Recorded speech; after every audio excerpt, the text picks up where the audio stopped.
I think I can see Twitch chat as well. So when we're doing like question and answer type stuff, you're welcome to type in Twitch chat if you're not on MumbleComs because you're not in the Alliance. If you are in the Alliance, you should be in MumbleComs though, so we can chat back and forth. For people in MumbleComs, your voices are not being broadcast on Twitch, so feel free to say whatever. Anything that won't get you kicked out of the Alliance, at least. All right, let's get started. Big brain bubbles. Can you guys see my mouse moving? Yes. Yeah. Sweet. All right, let's get into it then. To start off, my name is Sophia. I'm an NBI with Horde. I've been playing for like 6 years or so. I like flying smaller ships, almost exclusively dictors on home defense and scepters out on roams, although I do some assault frigates when I go solo.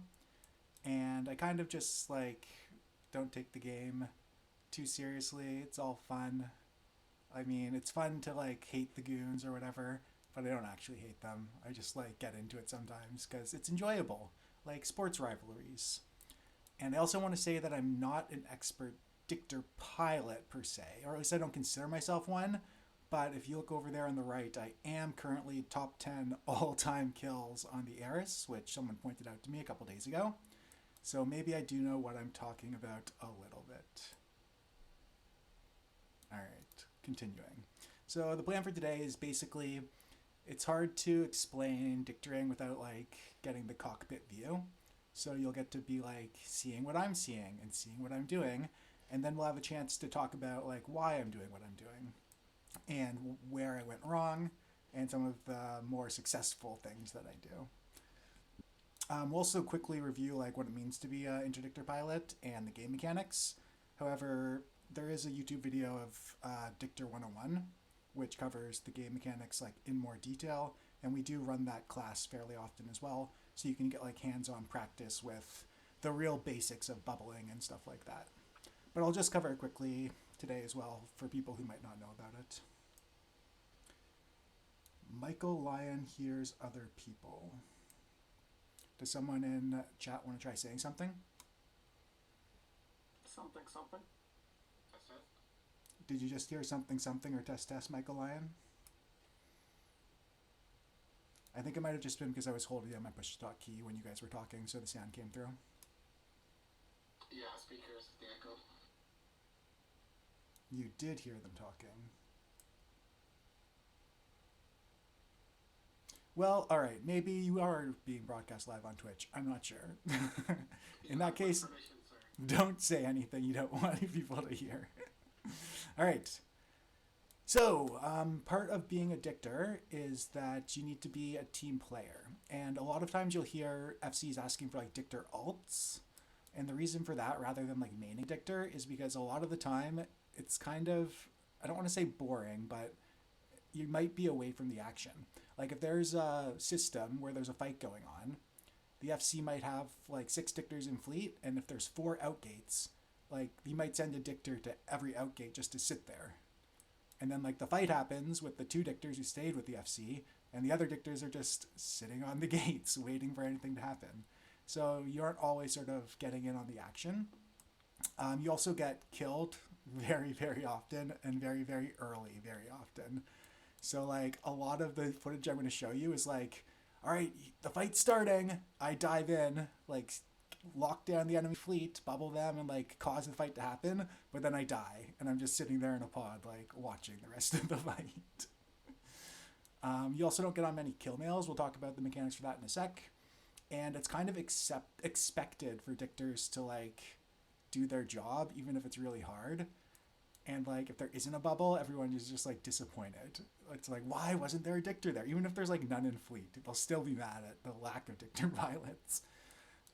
So like if you get everything right, usually it's just sort of like business as usual. And then occasionally you'll get like, oh, that's a good bubble. And then like once a week maybe if you're playing for hours. So yeah, you don't get much praise. Also, when you mess up, you can really mess up. Like you can get your entire fleet killed, let the enemy escape. It's very easy. Like bubbles affect everyone. So it's not just the enemy. You're always sort of like making a decision about, all right, I'm going to catch the enemy fleet and get like 10% of my own fleet killed. Should I bubble or not?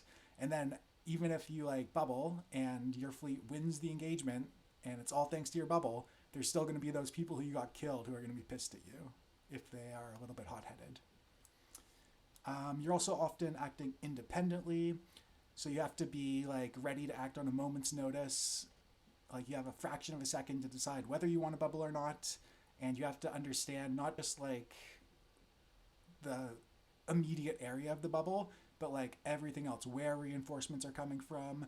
You have to be keeping track of like all the intel and parsing comms chatter in your head to like figure out where the enemy fleet is, and you have to be familiar with like standard tactics, so you know what the FC wants, even if they don't have time to tell it to you. It just takes experience and practice, which you can only do by flying dictors. So yeah, you have to get out there. And of course, because they're required for every fleet and quick trains, it's a good thing to get into if you're interested in that sort of stuff. Much more fun than just F1 monkeying. So here's an example of the FC saying, I need a saber to the ESS. So like, that seems like a pretty simple request, but you have to take all of this stuff into account. Like, can you get to the ESS? If you're like cloaked up in a bubble with the enemy fleet around you, you just have to say, sorry, I can't get to the ESS, right? Like you just can't get there without dying. Or you have to understand why they want you at the ESS. Do they want you to bubble right away or wait till they warp the fleet there at range and then bubble? Are there enemies on the ESS? Is it in D-scan range? If you go there and then you see enemies on short, are you going to burn out or are you going to try and like tackle them? I don't know. There's just a lot of decisions to make. And also you're always evaluating whether it's worthwhile to suicide your ship for something or not, which is another consideration. So even though the FC might like say something that seems simple, a lot of thought can go into it. And it has to go into it quickly because you have to decide quickly. All right, so here are the mechanics we're going to quickly go over. Dictors are destroyers, T2 destroyers, and they fit something called an interdiction sphere launcher, which launches bubbles into space. The bubbles last 2 minutes. They can't be targeted, but they can be like smart bomb blown up. They have a 20-kilometer radius, and people can't warp out of them. So if you bubble a gate at 0, and I mean like 0 as in inside the model 0, not at the edge of the model itself can be pretty large, then you can, for a regional gate, you can't bubble the entire thing, or an ANSI, but just for a system gate, you can make it so that anybody who jumps through will get caught in your bubble. And the bubbles stay up even if you die. If you dock up, they go away though. And you can only use them in null, potchpin, and wormhole space. And what's that new system with a Z? Zanzibar car. Whatever that system is. Critically, launching a bubble does not cause aggression. So unlike a Hictor, a heavy interdictor, where you get aggression and your bubble moves with you, dictors can just like pop a bubble and then jump gate, which we'll talk about a lot and see a lot in the footage. Let's see. Oh yeah, so ships can't warp unless they're nullified, which includes shuttles by hull, and then certain ships can also fit a module that can activate a nullifier and ignore your bubbles.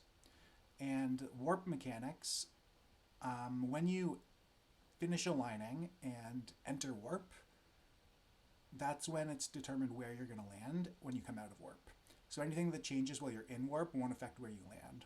So if the bubble goes up, and usually it would stop you from warping to a gate at 0 and like stop you at 20 kilometers at the edge of the bubble. If the bubble goes up after you're in warp, then it won't affect you and you'll still land at 0. And likewise, if you enter warp and a bubble's already up, and then it goes down while you're in warp, you'll still end up where the edge of the bubble was. So if you're warping around nullsec and you end up 20 off a gate you thought you warped to at 0, it's probably because there was a bubble there before. And bubbles aren't scrams, so they don't affect prop mods at all. All right, so here are the stop bubbles and drag bubbles. If we take a look at this green arrow is where we're initiating warp, and we're trying to go to this green circle. If there's a bubble before the green circle, and it's within 500 kilometers of where we want to land, and there's like in line with the warp vector, then you'll get stopped at this red circle. And this is called a drag bubble or a sling bubble. If you imagine this front bubble isn't there, If it's 500 kilometers in line with behind where you're trying to land, you'll get sucked, dragged all the way over to it. And that's about it, although it's a little bit weird on unis and ESS dead grids. And this can also stop you from warping altogether if it brings your warp below 150 kilometers. Is there a limit to the distance allowed for that type of drag level, or is it just anywhere within that like vector on that line infinitely going forward?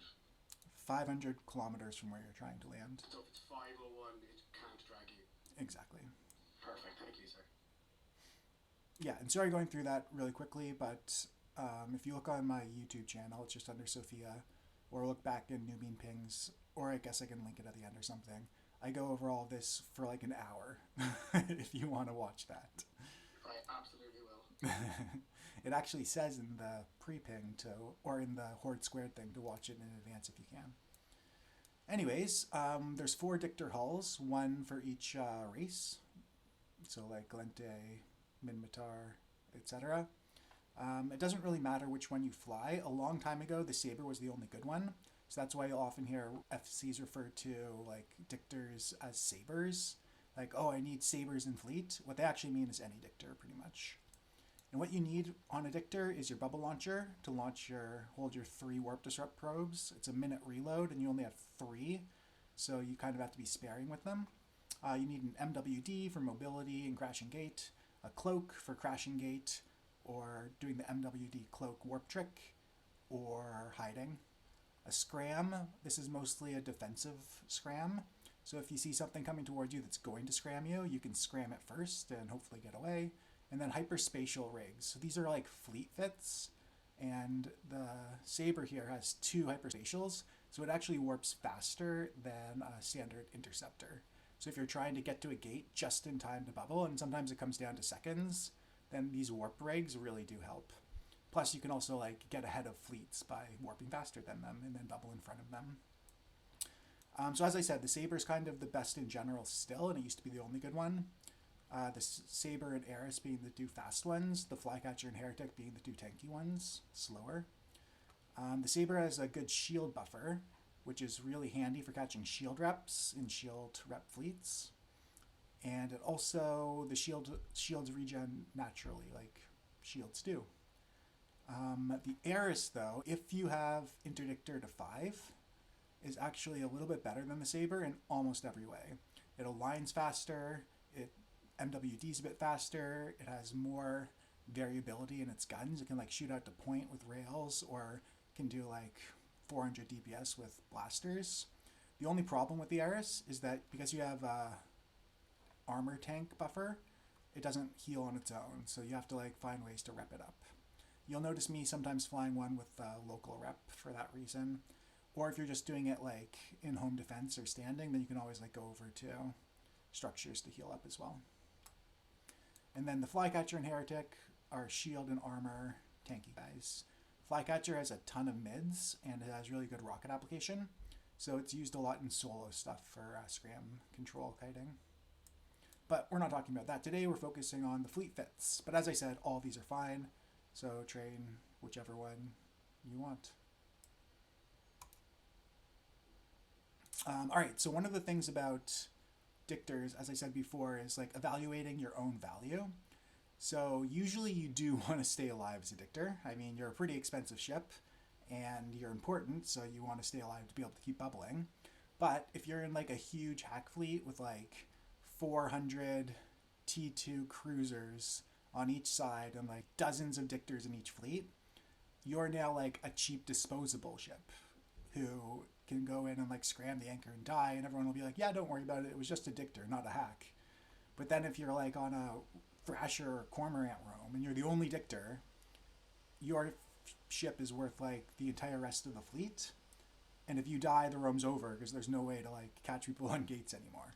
So in that sort of situation, it's like extremely important you stay alive, and you'll be a lot more conservative and careful, even if like some ships get off or whatever. So you sort of evaluate that aspect of your role as well. All right, so exit strategies. You always want to keep in mind how you're going to get out when you bubble, because when you bubble, you also trap yourself. You can't warp out of your bubble. So jumping gate and playing gate games is very standard, and you should always feel comfortable when you're on a gate, because you can always bubble and jump and then crash under cloak. Wormholes aren't quite as good because you get polarized, so you can only do that twice. You can always warp off if you can burn out of your bubble. And if you're in the Eris, you can warp pretty quickly. Or you can do the MWD cloak trick if you can fit an improved cloak, which the Eris has. You can burn out, you can hide cloak on grid. The main thing is you want to sort of keep in mind what your exit is going to be. And these are ships you want to keep eye out for on grid, because they can catch you. So web bonus ships, if you're trying to crash gate, suck. Command desis can boost you off. Instalock ships with scan res scripts running. Sensor boosters can lock you before you can warp off. Interceptors can like point kite you, and then you're sort of kind of stuck if you're trying to warp off. And then of course other Hicks and dictors, including friendly dictors. So if you see another dictor in your fleet and you're about to like warp off, keep in mind they might bubble. Yes, always stay at 0 on the gate. You're very safe there. All right, so to get on a... That Simpsons gif was excellent. Thank you. To get on kill mails with your bubble, like obviously you can shoot and scram things like normal, but to get on a kill mail with your bubble, it only happens if someone tries to warp inside of one of your bubbles, and that gets you on the kill mail. Or if you interrupt their line, which we'll see later. So like just stopping somebody with a stop bubble or a drag bubble isn't going to get you on a kill mail. And usually if like you bubble an enemy fleet, they're not trying to warp because they're like, oh, we're in a bubble, we better burn out of it before we click the warp button. So you don't get on many kill mails. Down here is an example of a huge fleet fight I was in just a couple of days ago, where, I mean, I scrammed Tetrakill, bubbled their whole fleet like 2 or 3 times, and then died. Tetrakill was the only kill mail I got on. And here's another example of a sort of, this is like a good kill mail, where I died right at the beginning of the fight, because the Kikis just like absolutely decimated me. The Eris doesn't have good explosive resists, and Trigs do explosive damage. So, I mean, I got killed early on after bubbling, but I did catch a whole bunch of them right when they were trying to warp.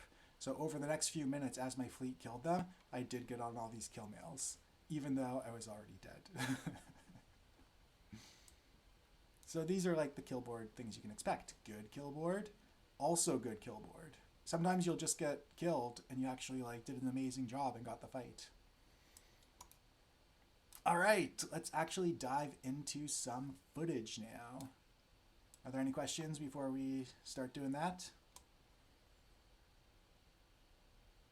Excellent. Zarzak. That seems... Zarazak. I don't know what it's called.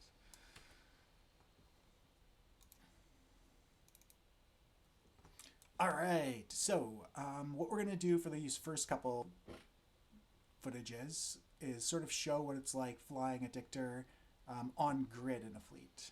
And I think that there will be a couple times I can stop and show you, like, or ask questions and see what people think.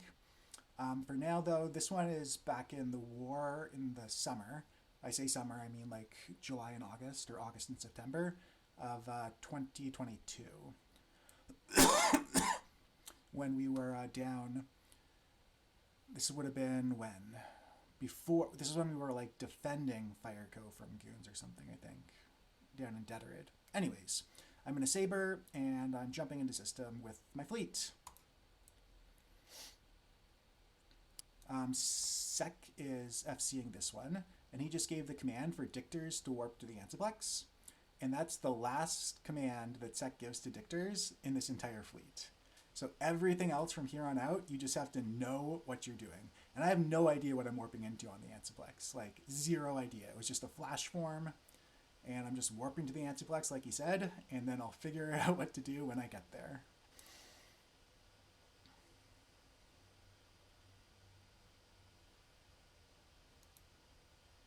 Cool. So we can see that there is a Munin fleet down here fighting Frat, or allies, I believe. And there's also a Jackdaw fleet over behind these windows, you can see here. So what I'm doing is I want to try and bubble in front of the enemy fleet and not directly on them. I want to like catch the FC and sort of like the lead people who are anchoring up on the FC in my bubble, and then have the rest of the bubble sort of like in front of them so that they burn into it and have to go a full 40 kilometers instead of 20 kilometers. So this is going to be manually piloting, and right now I'm just trying to figure out which direction they're going in and see if I can figure out who they're anchoring up on.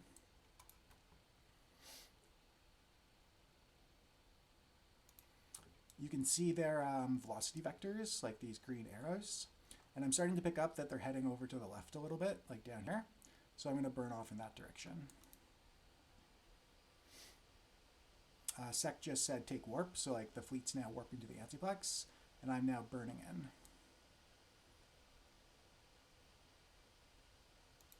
So you can clearly see now that I picked correctly, and they're heading off to the left here, and they're anchoring up on this guy here, correct?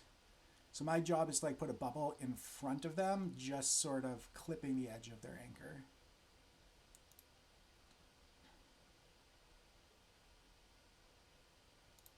Okay, so right there I clicked approach on Zintage, who's in the Munin, who's their anchor. That's just a temporary stopgap, and you could already see that I'm now manually piloting in front of him, just by double-clicking in space. Sometimes I Q-click, but I prefer double-clicking in space. I mean, I don't know why. Maybe because it's easier for elevation. If you haven't done manually piloting, then you should try it out or watch my Dictors 101 video.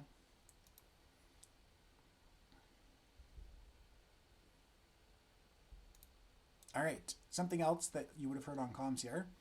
You'll notice that Sec has broadcast as the primary Alterari Phoenix. This was before he came to Horde and before he went back to Goons. He's in a monitor, and Sec thinks that they're anchoring up on him because he's just landed and hasn't like seen the grid yet. And here I don't speak up and correct him because I'm like slightly newer. I don't know Sec as well yet, and he's like got busy with coordinating with our allies and all the other stuff that FCs are up to. So I keep on heading out where I know I need to go, but now I've gone into super suicide mode because I know that all of my allies and all our other tackle and dictors are going to be burning towards Alterari Phoenix, and I'm the only one going in the correct direction toward their actual anchor. So I need to go in and scram him and bubble him, and I know I'm going to die here. I just want to like get one bubble off and one cycle of scram off, and then I'll have done my job.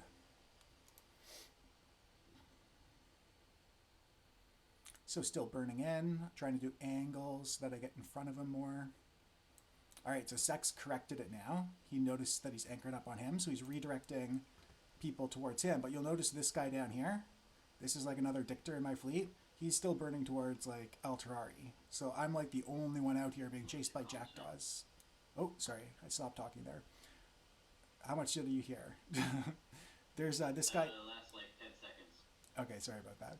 This guy down here is in my fleet, but he's still burning towards Alterari, along with all the rest of the tackle, and I'm the only one going out in the correct direction, getting in front of their actual anchor, who like Sec is now recognized, so they're going to correct to him. And the jackdaws are chasing me over here, and I'm kind of like on my own, so I'm definitely going in for a suicide. Single scram, single bubble, just like slow them down for a second here.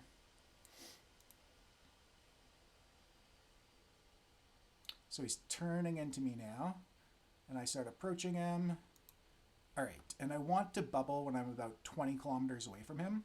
So I'm ready to bubble now, but because of our relative speed and the delay in the game, this bubble's a little bit late. But it's going to be pretty good still. So there's my bubble. I clicked it already, but you see it doesn't actually pop until it's basically on him. And then I overheat my scram. I'm a little bit late locking him up, but I get the scram on. And you can see I am the only purple person in the area. Everyone else is over behind here or hasn't burned down yet. So like this is me. I'm the only, everything's on me at the moment. Nobody else is here to help out yet. So I get him scrammed and bubbled. I should drop another bubble here before I die, but I don't. You can see the entire fleet's trying to kill me, and I'm dead. Nice and quick. But once the camera switches here, there you go. here's my bubble. I got their entire fleet inside of it. I stopped their anchor, so their entire fleet came to a standstill, and now all my friends are getting in range to scram them and keep bubbling as well. So I'm dead, but I did my job. And there go the reinforcement dictors. He scrammed down. Fleet's coming in to blow him up. And we have Hugin webs on them now. And they're just not in a good position. They're now doing what's called starbursting. So they're just basically trying to like do a disorderly retreat. And we just like kill as many as we can before they warp off. That was a pretty good bubble there. Caught a fair amount of them. Yes, blow up Sophia. That was a poor bubble there. Pretty useless. That was an okay one. Just going for that one guy there. Useless bubble. And do we have any more good ones?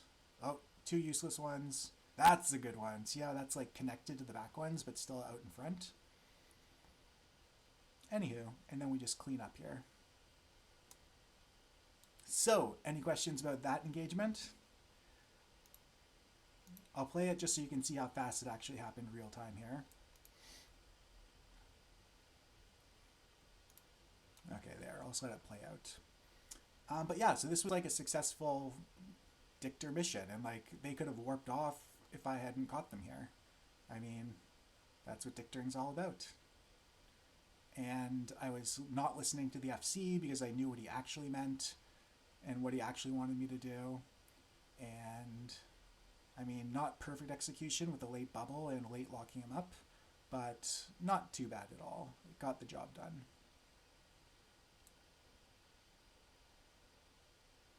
Sweet. And of course I got SRP for this. And nobody said like good bubble or recognized me in any way on this. I just died and that was that. This video with Sex actual audio is also on my YouTube channel if you want to watch it and hear him talking. All right, let's move on to the next one, which is Mist. And this one I'll actually have a question for you all as well about whether you would bubble or not. So, we're currently on grid with the Drake fleet, and Mist is forming up on the other side of this Antsy. What I'm doing right now is keeping an eye on the fleet, the hostile fleet, and also trying to find warp-ins. So I can like warp to this mobile depot at 100 and land pretty close to their fleet if Mist jumped in and wanted a dictor to warp in and try and bubble them. And this goes on for like 15 minutes of Mist yelling about needing more people. If you don't know Mist, he was one of our more outspoken, heavily Russian accented FCs, who's now also with Goons. So here I am warping over. He comes and visit sometimes. Yeah, he comes to MJ to visit all the time, or at least he has the last couple weeks after taking a break over the summer or something. So I just warped over to a. The latest kid in my farm. It was wonderful. Yeah. So I just warped over to a wreck, and now I'm trying to get a different alignment on them because they had moved.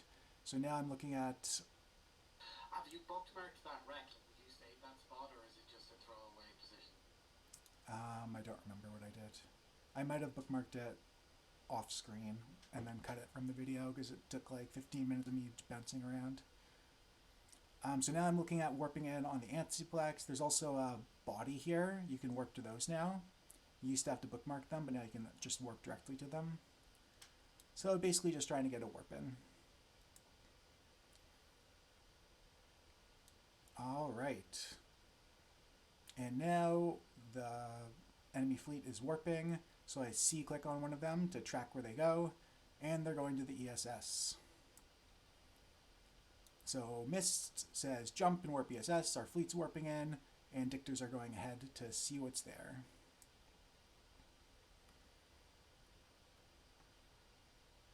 I'm not sure what Mist is forming in, but you can see we're going up against Drakes.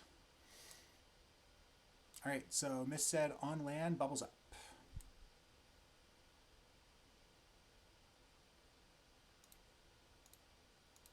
Okay, so here's the first question for you. We're about to land on the ESS. Would you bubble or not when you landed here at 0? What do you guys think? You say yes, because it looks like you could drag them into it. No. Oh wait, no, they're done warping, so okay. Yeah, so it's a little bit hard to see here with you know, pause stills. But they've come to a stop at 100 or 70 or something. Yeah, okay. And they have a dictor on 0. Friendly fleet. Yeah. They have a dictor on 0, and then we have a couple of dictors who've already landed. So the reason you would bubble up is because the last command you got from the FC was dictors warp to the ESS at 0 and on land bubble up. This is definitely not a bubble up situation though, because they're at range, set up at their optimals.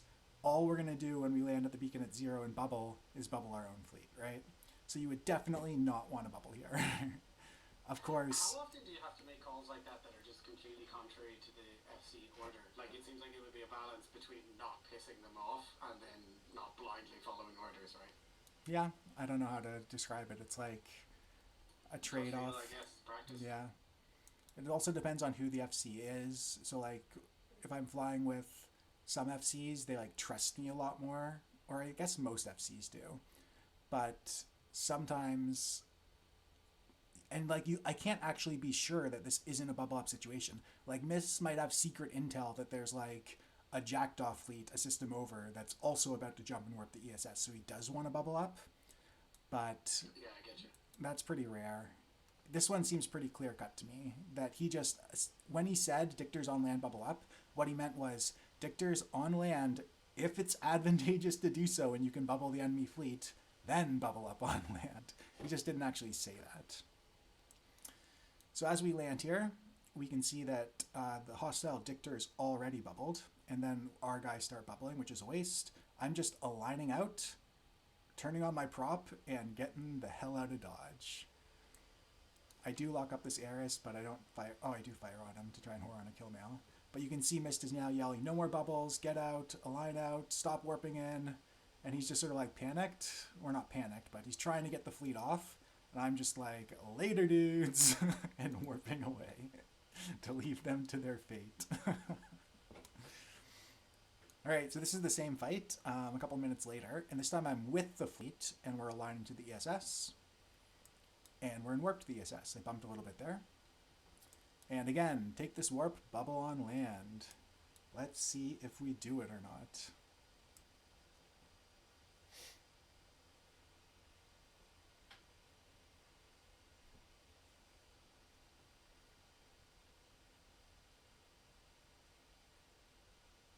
Leave fleet warp on when you're dictoring? No, I usually turn it off unless I have a reason to go with the FC somewhere, like they have combat probes out or something along those lines. In this case, I left it on because I wanted to land with the fleet, so I wouldn't be an obvious target.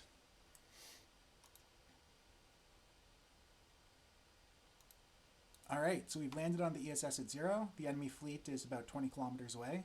Would you guys bubble here on land or no? No. Might get a few of them. Yeah. I think you're going to bubble close to your own fleet. Yeah, so in this case, they're close enough that bubbling our own fleet isn't a big deal because we're not, like, we're in range to actually fight them. If you bubble now, you're only going to catch, like, half a dozen of them, and they're going to burn out in about 2 seconds. However, if they, like, take a fleet warp as we land, it would be good to bubble and catch, like, a handful of them. So I would bubble here just because of their range. However, because we have a whole bunch of other dictors in fleet, I sort of... I don't bubble here, I'm pretty sure. And I just start burning towards them, and I trust that one of our other dictors is going to joyfully bubble up as instructed. Whereas I want to get in better position before bubbling. So again, I'm just double-clicking in space ahead of them with my prop mod on. There you go. Some other people bubbled, but you can see they only caught these 2 people, right? So, like, I mean, at least they caught those 2, but not the most efficient use of bubbles. Okay, so here I am burning in. I want to try and get on top of their FC in the middle of their fleet.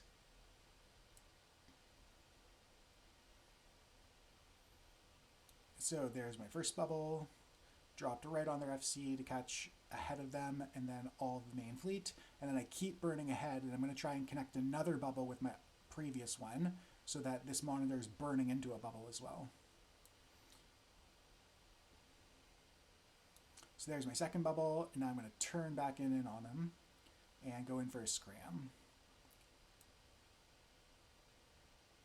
Now, it's a little bit questionable here. I thought that my reps were going to catch and I could hold because I was in a shield tank shipped and we had a lot of Logi on field. So I'm keeping my overheated scram on them with links for interdiction range. And I'm getting yellow box, so I'm broadcasting for reps soon, I hope. Please broadcast. No, still haven't broadcast. There we go, a little bit late on the broadcast. But I am catching reps, you can see down here. I got ECM'd off there. This bubble is nice there. And then I bubbled again just before I realized I was probably going to die. It was like a death throes bubble. So yeah, I am catching reps, but I'm still not quite holding here. And I'm dead. So that was a good couple initial bubbles by me and a good initial scram. I think in retrospect, after landing like a drive-by scram, I should have kept burning off and then like reloaded at 150 kilometers and then come back in rather than dying. But, meh. The survival rate seems worse than like fucking stage 4 cancer.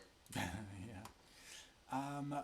An interesting thing about this fight as well is it went on for another 45 minutes in a straight line out on the ESS grid to like 700 kilometers.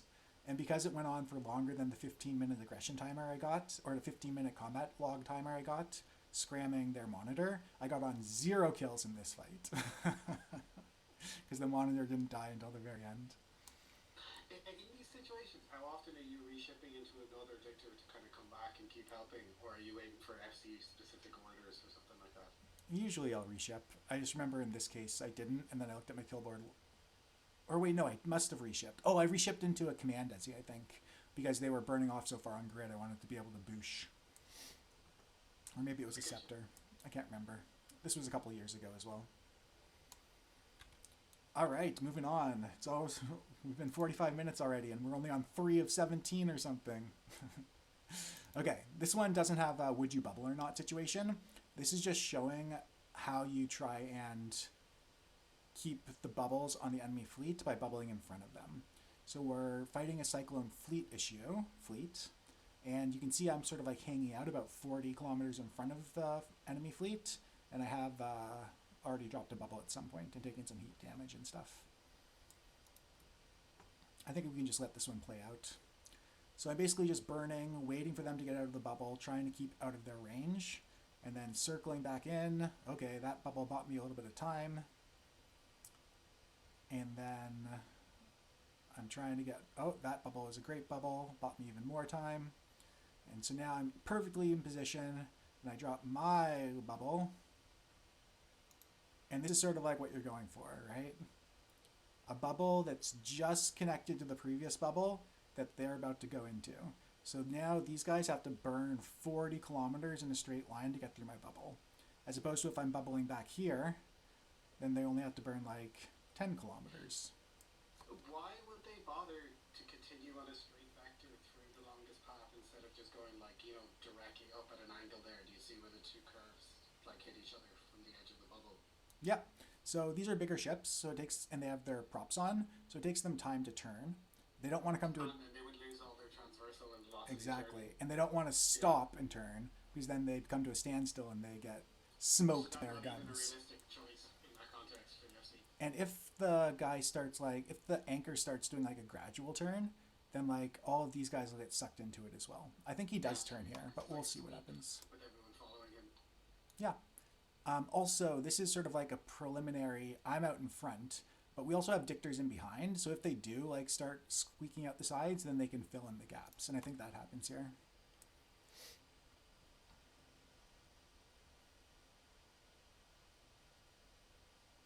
Yeah, so somebody just filled in the gaps there for me.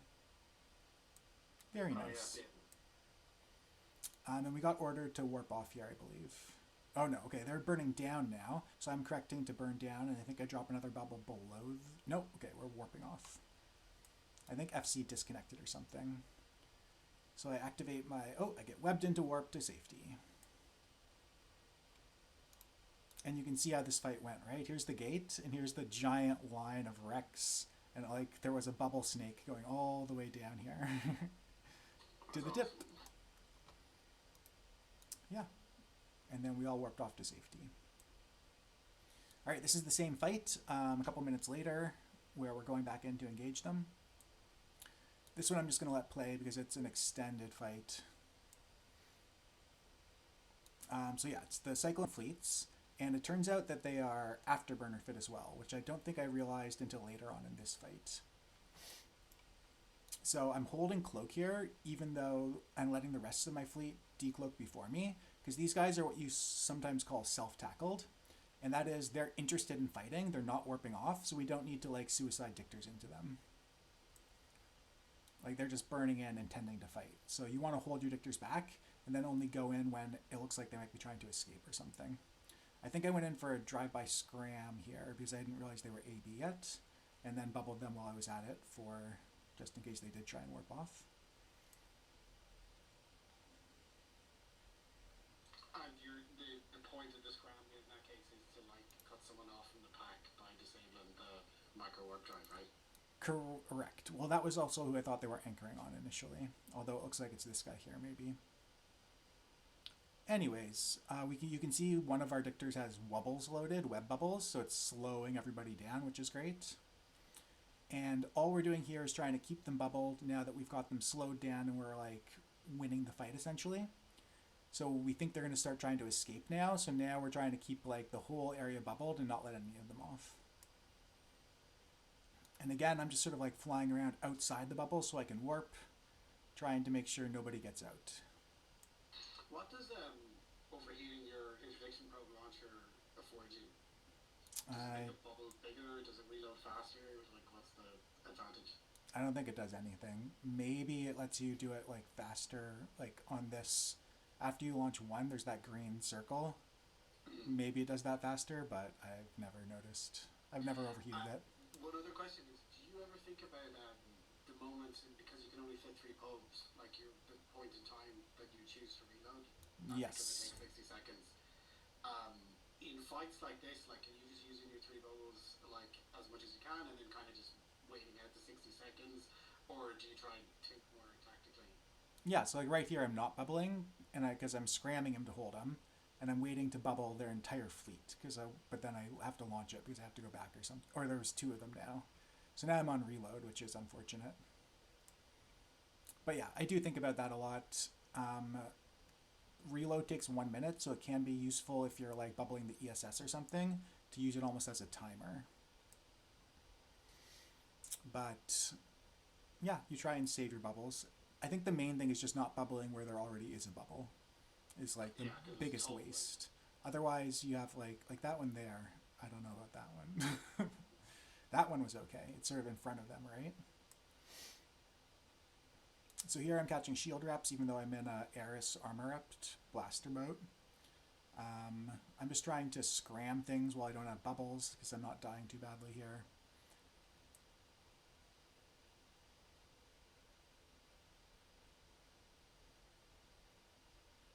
Yeah, and then my bubbles have almost reloaded, and I'm still kind of in front of the fleet here. That bubble is trying to catch this guy, I guess. So you can see there's this gap in here, so I'm looking to fill that in for sure. So I bubble here for clear Cyclone fleet issue, this one guy, and then hope somebody else goes and tackles him because I have to go off and get the rest of the fleet.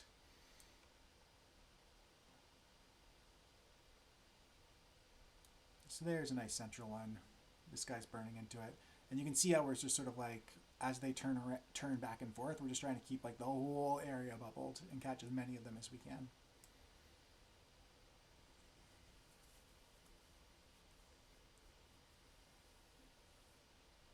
I definitely would have been in trouble several times, like with the amount of damage I was taking, but some nice Logi had me like locked up the whole time and were repping me, so it felt a lot easier than it would have been.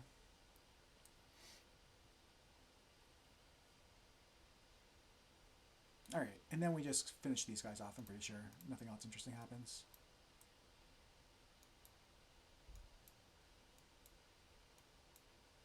Oh, I get to loot. And they're all dead. I think there's a shot of the 2 bubble chains now, because we fought in the same system twice. Yeah, here. Nice. So you can see the gate, and the first fight went down this line. And that's where we warped off. And then we jumped back into MJ. Oh, crap. Came back. And now there's this second line going off in this other direction. Lots of loot available on these grids. Okay, so this is another one where we talk about exempting from fleet warps, because I almost get myself killed. All right, so that bubble was called for by FC because they had just jumped ahead of us and they weren't sure if they were going to crash back or not. But it turns out they're fighting on the other side. So I jump into the fight, and immediately again, sorry, there's no question here for you guys, but I'm burning out and trying to get in front of them. I'm also trying to align to stuff there, the ESS, so that I can burn through, overheating my prop, approaching who their anchor might be, although they're clearly just aligning to the ESS. And then I'm trying to hold off bubbling until I get as much of their fleet as possible connected to these back bubbles. I could bubble here like at any point because I want to try and catch as many as possible. Not quite connected, but pretty good. And then I want to connect my next bubble to this one, but I leave it much too late apparently. Yeah, so this bubble is not going to connect to that one. There's going to be a big gap in the middle. So that one was a little bit late. Although, I mean, it's not bad because I'm still catching the front end of their fleet. It's just the middle of their fleet could warp off. And then I'm locking up this guy who I have marked red, so he could be their anchor or something. But you can see I'm getting yellow boxed by a lot of people. So it's time to find, a way out. So I line off to an anomaly here, take warp just as I start getting smacked by their caracals, Drake Navies. I'm not sure what weapon system they're using. All right, now I'm coming back in at a ping. And I don't have much good footage of this, but often as dictors, you'll be like warping around on grid as well. Especially if you run out of bubbles, you can like warp off somewhere while you reload and then warp back in. So here I am on grid with them, and I see that I have a bookmark I can warp up to ahead of them. And so I do. I probably could have warped at range and landed right on them if I want. And now it's the same thing, I'm just trying to put bubbles in front of them. However, here I'm aligning to something on the other side of them so that after I drop my bubble, I can overheat and just keep burning in a straight line, and I'm already pre-aligned to get out.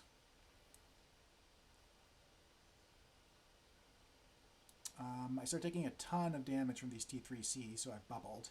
And like the fight's going on back there. So I'm taking a lot of damage. I'm too far ahead of the fleet. Like I've bubbled their expensive ships, but I need to like circle around back in here. So my plan is to curve back around and like come in and fill in behind my own bubbles where the main fight's going on. But then I realize I'm taking too much damage from the T3C. Like I'm already in half of my, I mean I have the rep, but I'm basically buffer armor tanked. And so I start aligning over there and then warp there. But did you catch what happened there? Did anyone see? It might have happened too quickly. Let me back up a touch. You got fleet warped. I got fleet warped. So right here, following FC and warp, right before I click warp myself. So instead of warping towards this bookmark that I'm already somewhat aligned to, so like my vector is somewhat correct, I'm now going off in a random direction with my prop mod on, turning back into my own bubble potentially, certainly turning back into the DPS I'm trying to stay tangential to. I'm now going to be burning straight at it. And if I do control space and try and like get back on my correct path, then I'm going to come to like too much of a stop and get blapped. So all I can do here is like clench my butt cheeks and hope. Look how slowly I'm turning. But I just managed to get off. So yeah, definitely be fleet exempt if you're in a dictor or a scepter when fighting on grid like that. And then just toggle it on if like FC is doing probing or something. All right, and this is the same group a little bit later after we've repped up. I think we reshipped actually. And I just want to demonstrate here how if you're on the gate orbiting at 500, like this is not scary at all. Because if they start shooting me and tackling me, I can just jump gate. That guy was burning in to try and bump me, but because I was moving, he would have missed.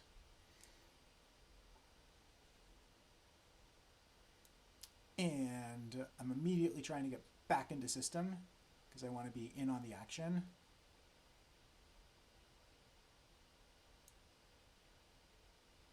And I think it was reported they were warping ZTAC E here. I can't quite remember. Usually I have what the FC and people are saying up here. Yeah, so these guys are still on grid, but the rest of them warped ZTAC E. So I think we're going to head there in a second here.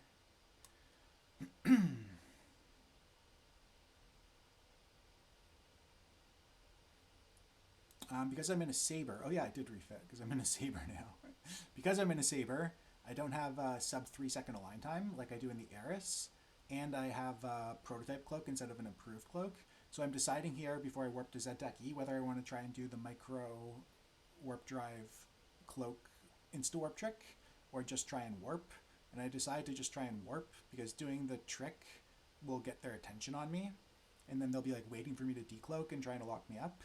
Whereas if I just warp, they might sort of be like surprised and not know I was there.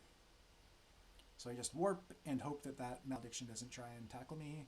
And he's busy zipping around in circles. So off I go. If he had tackled me, I probably would have died. I could have tried to crash gate, but it would have been difficult.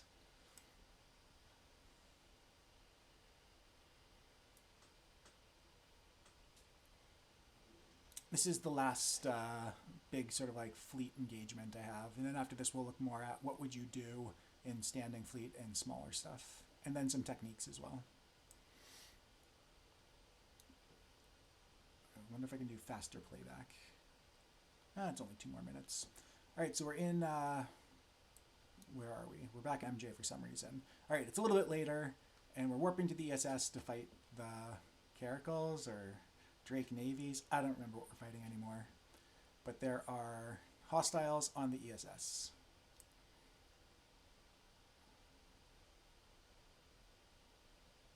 I guess maybe this will be an opportunity for what would you do, bubble or not.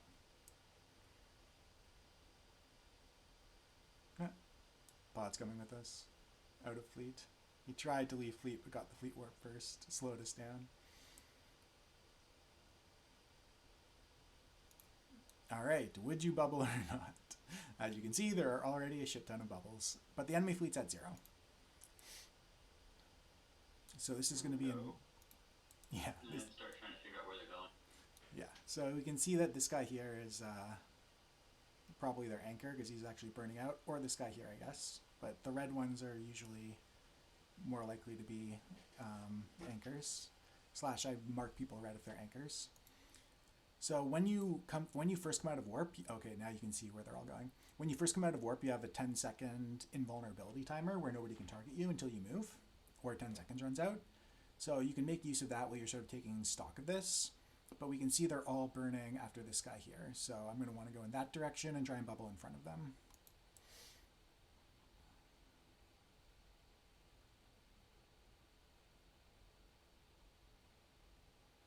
So I start locking them up, overheat my prop. Do I overheat my prop? I don't overheat my prop. Terrible. Oh, there I do. And I caught reps, but I just managed to get 1 bubble off before I die. Still, did my job, right? All of these guys here are bubbled. Their anchor is scrammed by somebody else, and we actually get some kills and stuff. That was a nice bubble there. Out in front. Broadcasting for shield reps early. Oh, he's dead. Those Caracals, man, their rapid lights apply pretty well. Alright, enough of that one. Let's look at delayed bubbles now. So now we're into the interactive part. What would you do? So, in this, I am flying in standing fleet. Sometimes it'll say like FC up here. Usually it's just whoever's yelling the loudest on comms. And let's see what's happening. All right, so we have a gang in XTJ, which is 2 jumps out for me. And I'm taking the ANSI into the system next door to XTJ.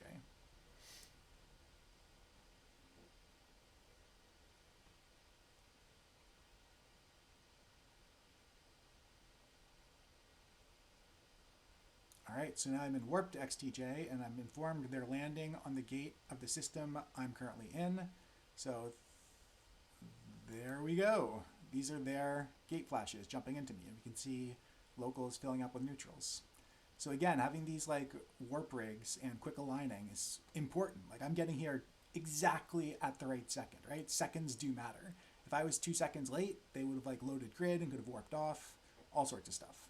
So the question is, would you bubble here? I do know that this is just like a gang with just a bunch of like half a dozen cruisers and destroyers and frigates and stuff. It's not like a fleet or anything. And I also know that my fleet is currently in NTAC J or jumping into NTAC J trying to warp to this gate where I am. So would you bubble or not? Yes. Mm-hmm. Would you bubble right away? Yes, because you're forcing them to either crash back into gate or starburst out, which buys time for the fleet to arrive. Definitely. Wait a moment. Yeah. So you're right that I want to bubble like quickly-ish, as in like I'm going to bubble the fleet here, but I don't want to bubble yet. There's 3 reasons why. The first is once I put up a bubble, all of my reinforcements who are trying to warp to specific ranges on the gate, possibly to 0, possibly a setup at 50, they're all going to get dragged into my bubble. So I want to wait as long as I can to give them time to like get into system and get into warp. The second reason I want to wait is right now I'm landing, I'm still moving a little bit, but I'm basically landing 2 kilometers off of the gate's model. And then it's another 6 kilometers into like the actual center of the gate. So if I bubbled now, anyone who spawned on my side of the gate would be caught in my bubble. Anyone who spawned on the far side of the gate would not be in my bubble. So I want to manually pilot like almost into the Stargate first. And the last thing I want to do is I want to wait until they break gate cloak before I bubble. And this is called a delayed bubble. And what it's going to do is it's going to interrupt their warp. So warping happens in 2 stages when you click like the warp button. First, your ship has to align, and it'll be like aligning or something. And then it'll say entering warp.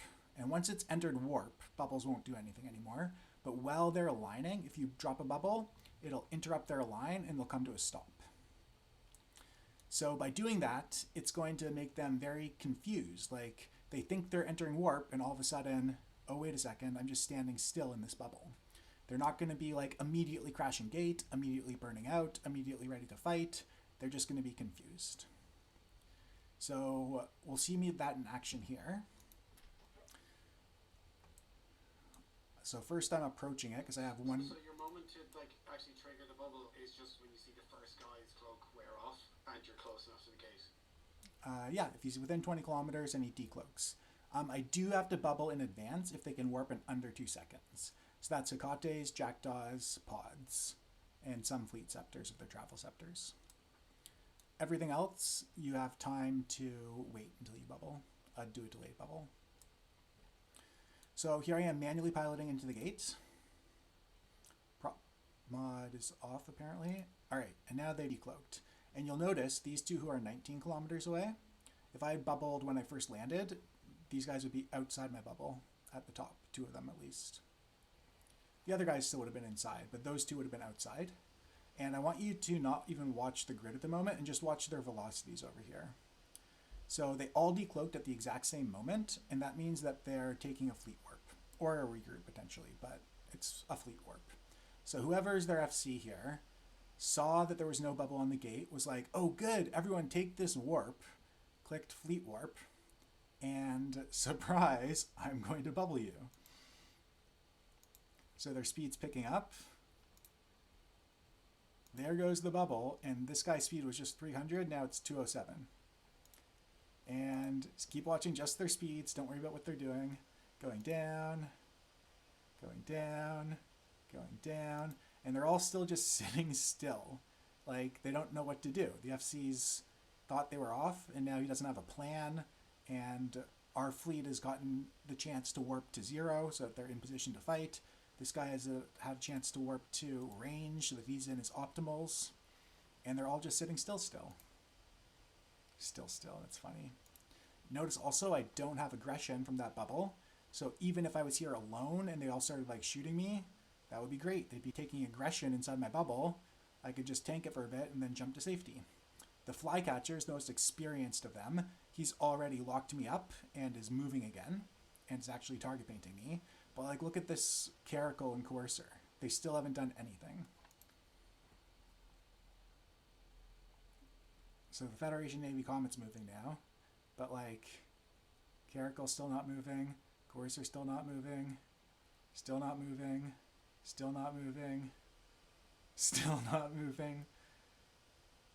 Like, they're just in shock, I guess you could call it. Look, he died.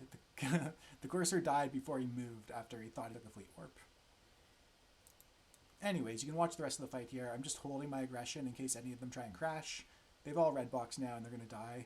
So I go out here to the rupture because I thought he was getting outside my bubble.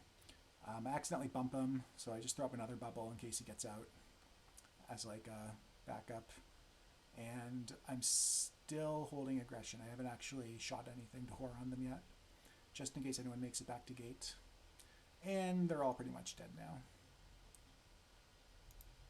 So, delayed bubbles, very, very important. And later on, you'll see some situations where I should have delayed bubble, and I didn't because of peer pressure, which sucks. But yeah, when you land on a gate, and there's people holding cloak or jumping into you, you just want to get to zero, proper zero on the gate, like right up against the actual like physical part that you bump off of. Wait for them to decloak, and then bubble. Unless they're like a Hecate fleet or a Scepter fleet, and then you might have to bubble in advance. Any questions about that? You'll get to see it like a dozen more times if we go fast enough.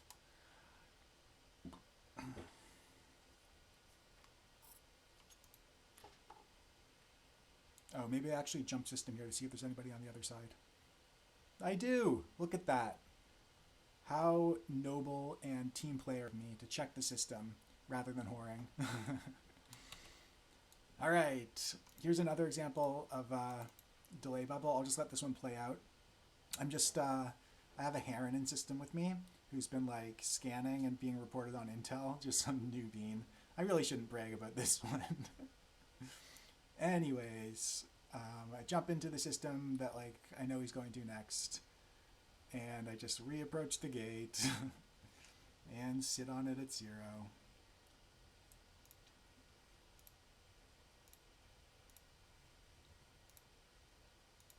Alright, so we just +1 into system. There's the gate flash. I overheat my stuff, and I'm not bubbling right away. I'm waiting for him to decloak. And then I'm also going to get ready to burn a decloak in case he tries to cloak up on grid, if he has a cloak.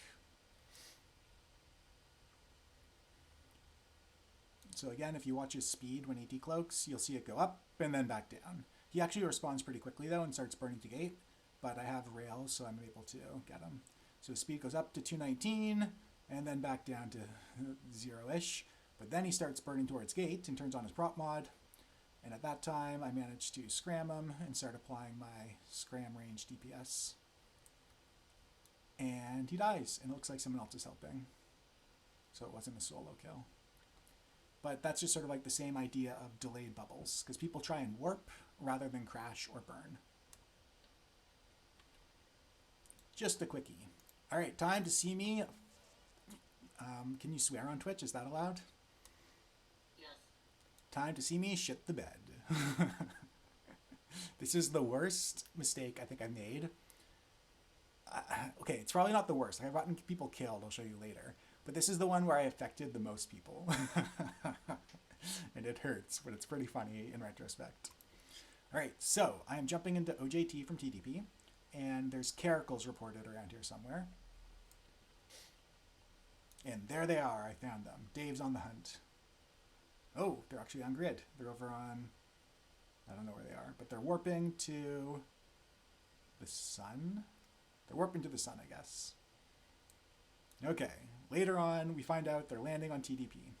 So I'm in warp to TDP as well, and I'm going to be landing probably a little bit behind them because I have a pretty far warp, and I got information that they're warping to TDP. So I'm going to be landing with them here. Some of them are already jumping. So would you guys bubble here or not bubble here? Not, because they don't have aggression, so they'll just jump through if we bubble and start shooting them, and then they can get ahead and escape.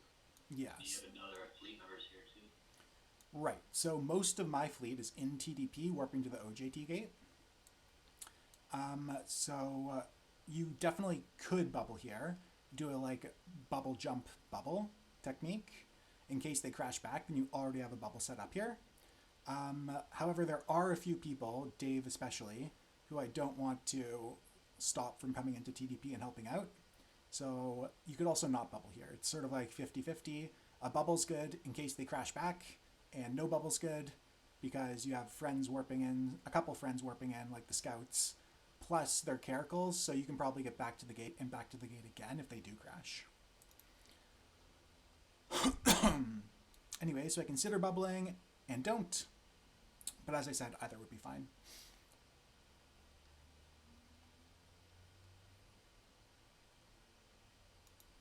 All right, so we have loaded grid on the other side. Caracals are still holding cloak. Do we bubble right away? We can go for the delayed.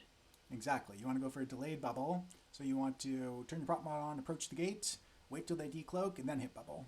And catch as many of them as you can that way, while giving time for the 70 people who have just jumped in from MJ to get here as well.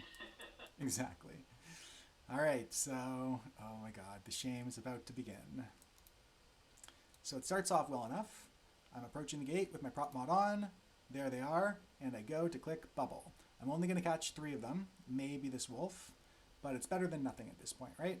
And if they aren't actually warping, I mean, they all decloaked at the same time, so they are, then I can still burn in and try and catch some more of them. So I go to click bubble, except I don't know what happened here. This was a couple years ago. Maybe it was a problem with my mouse. Maybe it's a graphical glitch. Maybe I missed the button and thought I clicked it, but I don't click bubble. And I don't know, even worse is I don't notice that I didn't click bubble, because usually it like takes a second like for the bubble to show up. So I think I clicked bubble. But yeah, I haven't. And here, it's now too late to bubble. There is no point in bubbling anymore. Even though it still shows them as like within range, they're already entering warp. So a bubble is not going to help now, or they're entering warp on the next tick. So now I absolutely do not want to bubble because they're already off. Like you still see them, but if I bubble now, all I'm going to be doing, I mean, I'm not going to be doing anything. They're all going to get off. Like you'll see it here. I do it. And they all get away. And like if you look at the overview, it looks like I should have caught them, right? But look at their speeds. They're moving at 350,000 kilometers per second. So like this is just delayed range information, while the velocity is more accurate. So I messed it up and they got off.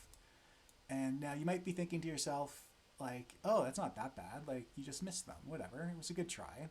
Except you might be forgetting that the last thing that Standing Fleet did was jump into TDP and warp OJT, which now is perfectly bubbled. So let's watch what happens. Here come the reinforcements. There's 1, 2, 3, 4, 5. There's like a dozen. Oh, maybe 2 dozen now. 3 dozen, 4 dozen. And like they're all getting stuck in this bubble at 0. It's a fresh bubble. These big ships are gonna have to burn out 20 kilometers or wait 2 minutes. And I basically facilitated the Caracal's escape because now all of Standing can no longer chase them because they're all stuck in my bubble. This was like the perfect defensive bubble. I managed to bubble all of Standing Fleet and none of the Caracals in the worst way possible. And like it's not done. Look at them all. They're just like flooding in. And you can imagine that comms is not very happy with me at the moment either. They're still coming. Oh god. So many of them. Anyways, the Caracals the Caracals successfully escaped easily after that. They're like 3 systems ahead now. Alright, so this is this like just maybe 10 minutes later. Apparently I've been doing something. And there's a nightmare inside the ESS. And he's aligned to, he's fighting inside the ESS, Reserve Bank, and he's aligned to a wormhole. And I called this video like, what do you call it? What's it called when you have the shakes or the yips in golf? You're on tilt, that's what the kids call it. I'm on tilt here because I'm warping to the wormhole. The nightmare's aligning to the wormhole from the ESS. So, like, should I bubble here? What do you guys think? I'd try to burn towards where the ESS is and bubble there, getting off the bubble. Yeah. Get him off the wormhole.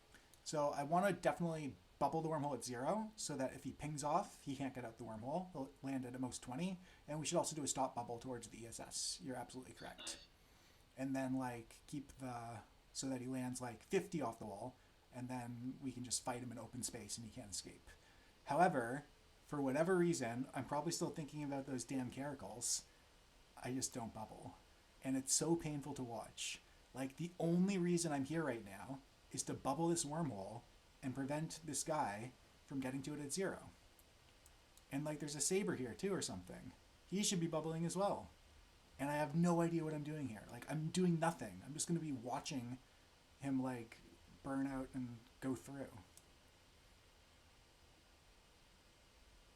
Like, what's the point of this? There's no point. There's no point at all. Just bubble, man. Ugh, why don't you bubble? Look, the saber's even burning a frickin' stop bubble. And he doesn't bubble either. This is brutal. I hate watching this one. This one, like, I just let a nightmare escape, so it's not that bad, but, like, it's just so stupid. Like, what are we doing here? This is, like, so noobish. I'm an dictor. I'm going to sit here. But I'm not doing anything. And then, look, this stiletto even warps to 0. And, like, it doesn't trigger my brain to be like, hey, people can warp to 0. Oh, then I get this intel that the nightmare warped, and then I bubble. Is that going to do anything? No, sir. No, sir. Because he's already in warp when my bubble went up. So his landing position was already defined before the bubble went up. So he's just going to land, like... It's painful. He's just going to land at 0 and jump to safety. And here he comes. And there he goes. Good job, Sophia. You escorted, you facilitated a whole bunch of caracals escaping, and then escorted a nightmare out of our space, safely through a wormhole. And if people were trying to chase him into the wormhole, they would get stuck in my bubble. I put up another defensive bubble. Alright, enough of this. Enough of this. Now let's watch me get some people killed. This is a fun one. Alright, so we got some newts in 031.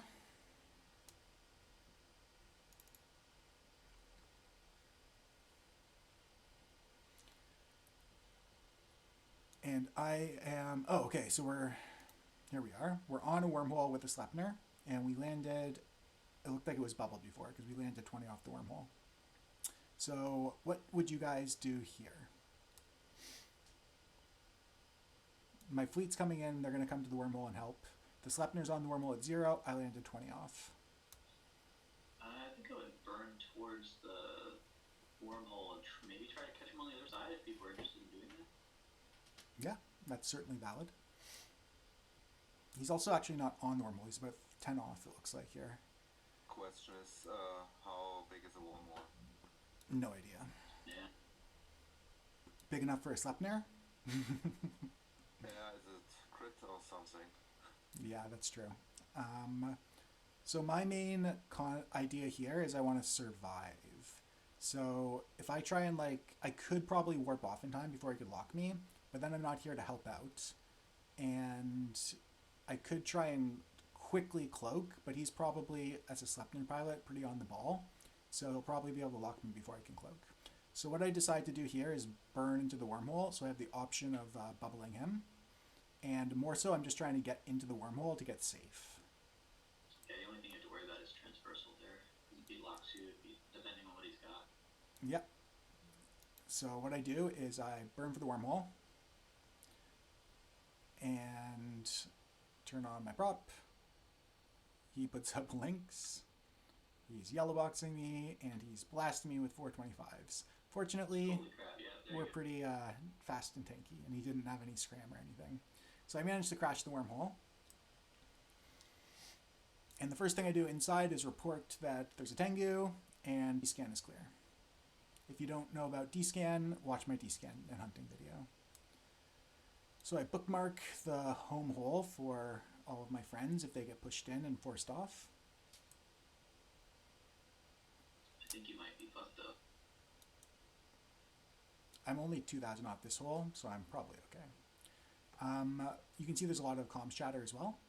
And what's happening, I thought I put this in the quotes as well, but what's happening is that there is, the Sleipnir is crashing and they need bumps, and he's also killing people, so they need DPS, so that's why I go back out to help.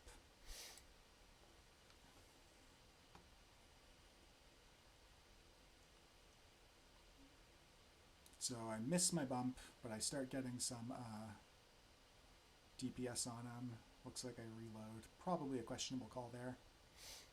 Anyways, we're just trying to kill the Sleipnir before he can slow boat back to the hole. So all the DPS helps.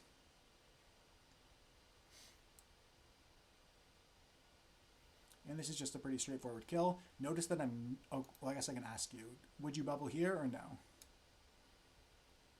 It's not going to do anything. He's just burned low. Yeah. Maybe So, you have levels. yeah, wobbles would help, but they would take too long to reload. The only reason to bubble here would be for pod, because wormholers often have pretty juicy pods.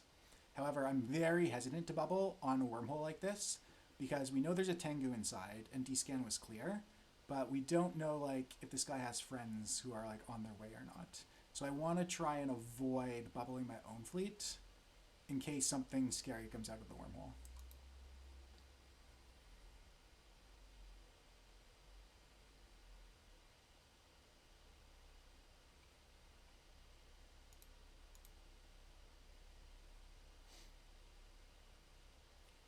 So yeah, I don't bubble for bot here, and I think he makes it back to the wormhole. I don't remember what happens.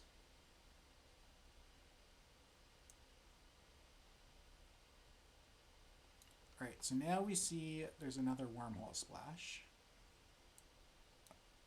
Oh, that was him jumping in. Okay, anyways. So I'm getting to 0 on the wormhole in case the Tengu comes through. However, I'm in a very precarious position here. Because, like, thinking back to know your exits, I can't go through this wormhole. If I bubble, I can't warp off.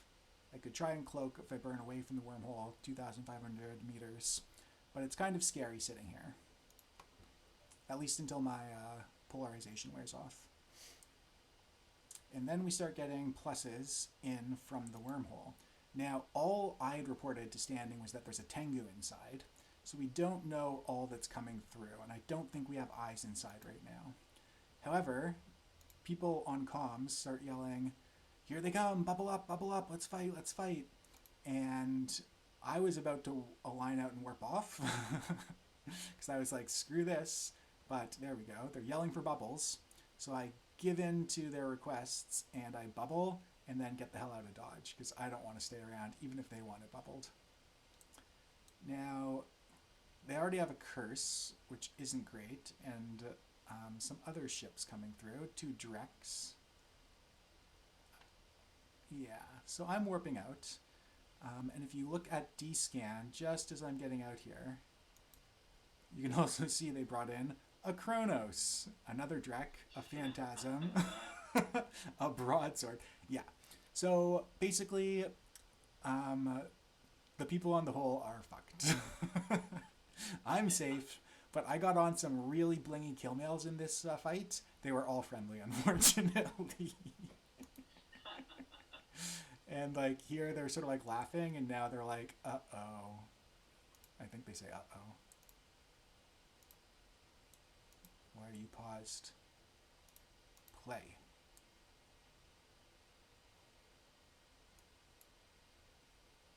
There they go. So yeah, they're unhappy with the situation. Anyways, be careful when you're bubbling on wormholes. Alright, hour and a half in. I think we can go another half an hour. Although we still have 7 more. Alright, we'll go quickly. So here we have... Wait, was this the one we just did? No, this is a new one. Alright, so we're in warp to 031, where 2 newts have been reported.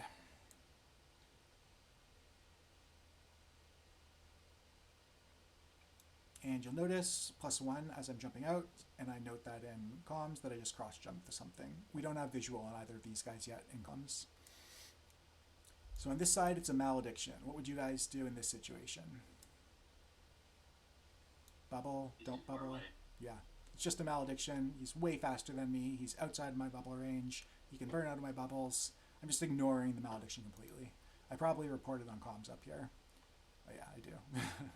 But I'm interested in what the other thing was. The thing that is this malediction is probably in the scout alt of.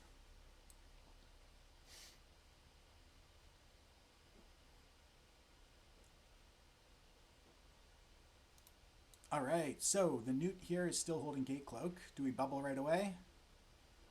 Go for the middle. We first reapproach. We're ready to bubble in case he spawns in within 20 kilometers.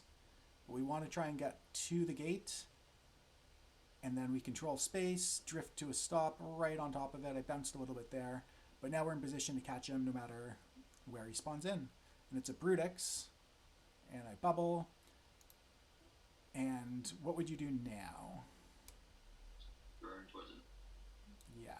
So my biggest concern at the moment is that he's going to micro jump drive away. So I want to be in position to scram him if I start seeing him glowing blue and activating his MJD.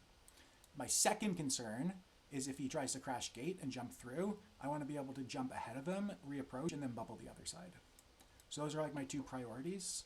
If he hits his MJD, he doesn't technically take aggression, so it's kind of a pain. And I'm also listening for anyone else to say they have scram on him. But me and Fire will probably have it, so that'll be okay. But those are my two considerations. So I start burning towards him to be in scram range. Then we... Do you have an... Questions that you have here, do you have enough DPS on grid? We're in C3J, so we can get back up pretty quickly as well. Ah, okay, yeah. But yeah, we don't have too much on grid at the moment, I believe. Unless these are Kikis, I'm not sure what they are. Anyways, so I'm approaching him here to orbit to keep a range at him. I see he's crashing, and now I'm in scram range. So if I see him start to micro jump drive, I can scram him. And I'm more interested in getting back to gate ahead of him now. And then I can see also that somebody else has scrammed him, and now I am being primaried by him. So what would you guys do here? He's red box, so he can't take gate. You don't have aggression. Correct. Yeah, so So you burn back. you're only 200 meters away from a jump there. Oh no, you're in 2500, so you can just jump instantly, right? Yep. So I can jump instantly. I don't want to, though, because dictors are pretty tanky, and right now he's primarying me, and I don't have aggression, so I want to tank as much damage as I can before jumping gate. So that way he's not going on to anybody who are themselves aggressed and can't get out. So what I should do here is orbit the gate at 500 to mitigate some of his blaster DPS. I don't do that though, I just reapproach it and sit still. So I'm a nice juicy target. He's laying into me with his blasters.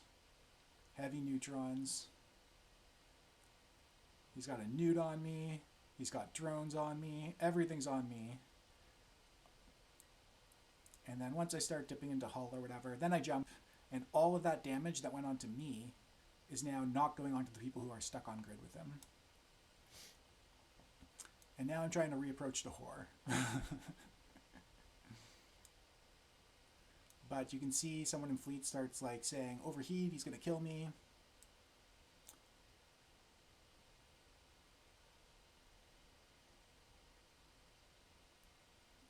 And just as I get in, he dies.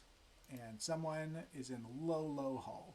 So basically, whoever this person is, I saved their ship because I took aggro and tanked all of this damage before jumping out, when it could have been put on to one of our other guys and you could have killed somebody.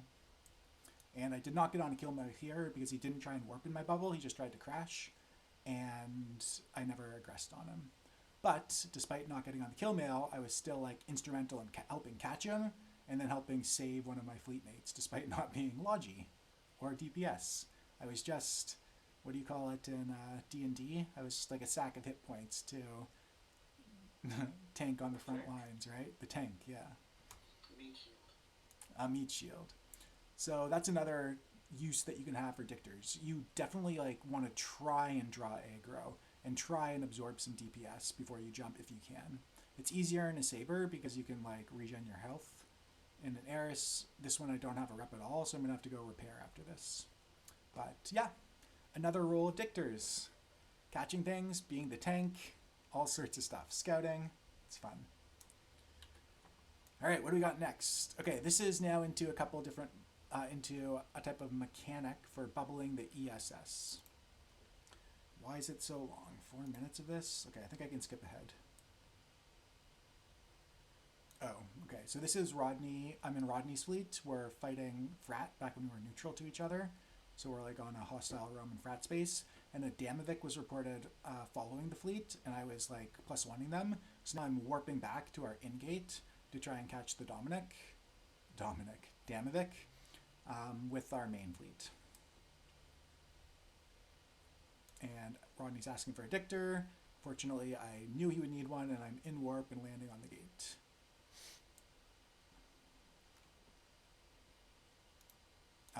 Rodney and I have worked together for a long time. He trusts me on what to do. We got the +1. So he's saying bubble up or do whatever because he knows that I'm not going to bubble right away. I'm going to do a delayed bubble on AK008 here in local. So again, I guess I could ask you, do you want to bubble right away? No. You want to approach the gate and wait for him to decloak and then bubble if he's in range. So business as usual. 1 pulse of prop mod, control space, drift to a stop. This is Rodney's sniper fleet, so they're lining out. There he is. I bubble him. He's smart. He's crashing and not trying to warp. And I'm jumping ahead of him. I think I'm jumping ahead of him. All right, I should have jumped earlier than that. But anyways, now I'm jumping ahead of him. And then the same thing again. Reapproach the gate. And this time, he spawns in really close to me. So I could bubble him, even though like if he'd spawned over here, he would have been 30, 40 kilometers away and could have gotten off. But Rodney says, leave him and keep moving. So I go to bubble, but then don't. Because I don't want to get aggression and then be stuck behind the fleet for a minute when we're moving really fast through Frat's home system area. All right, and here we are in Frat's staging. And we're going to go steal from their ESS, which has almost 500 million in it. So, Rodney said dictors warp ESS to 0 and hold. So you have to understand that what he's planning on doing is warping the to the ESS at range and then saying bubble after he's in warp so that the main fleet lands at range and we bubble the beacon so that anybody who chases us there gets sucked in at 0.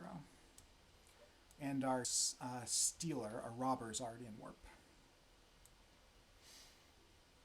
So there is a paladin here, but he is picking up speed. I mean, I can't go catch him. Maybe a scepter can. He's gone. Warped off. And then, yeah, FC mentioned that the fleet was in warp. So now they're going to be landing over on the left-hand side, and we have a bubble up on the beacon. Now, a lot of FCs will just ask you to sit on the beacon at 0, watch short D-scan, and then when you see someone coming in, bubble and burn out. A safer option is to stay outside of the bubble as much as possible. So I have the beacon bubbled at 0, and I have a 2-minute timer, so I know when this bubble is going to go down. And until that bubble goes down, I am going to sit outside of the bubble so that I'm not in it, and I can warp off if I need to. And Rodney likes my plans, and I've told him about this strategy. So he's asking all the light tackle to hang outside of the bubble so everybody can warp off if they need to. If anything lands in it, then we can go in and tackle it easily. It's only 20 kilometers, right? And we'll see them slowly landing.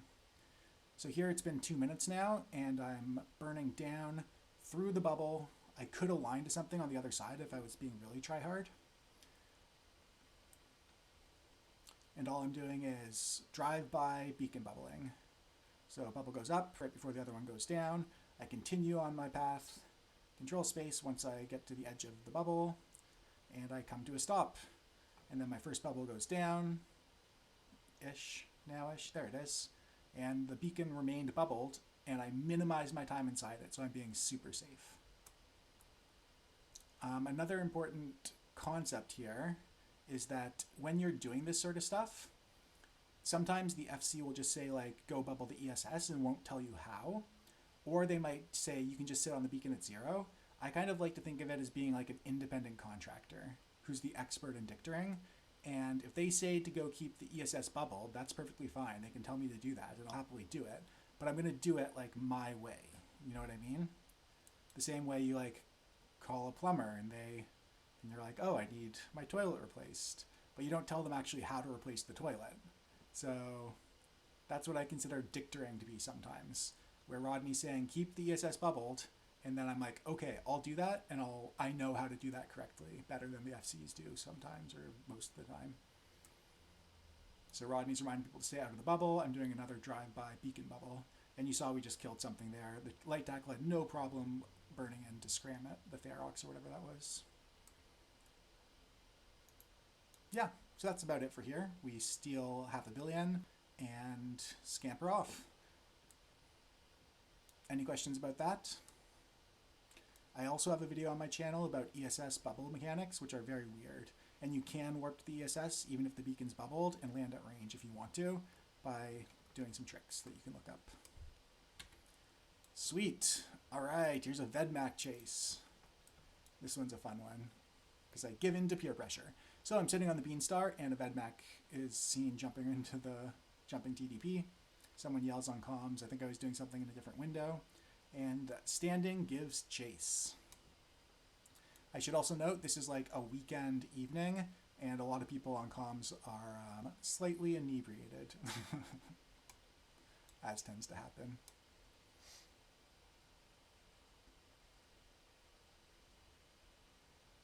All right, Vedmak's already off. I didn't see where he went, couldn't C-click him, but somebody else noticed, so I give chase.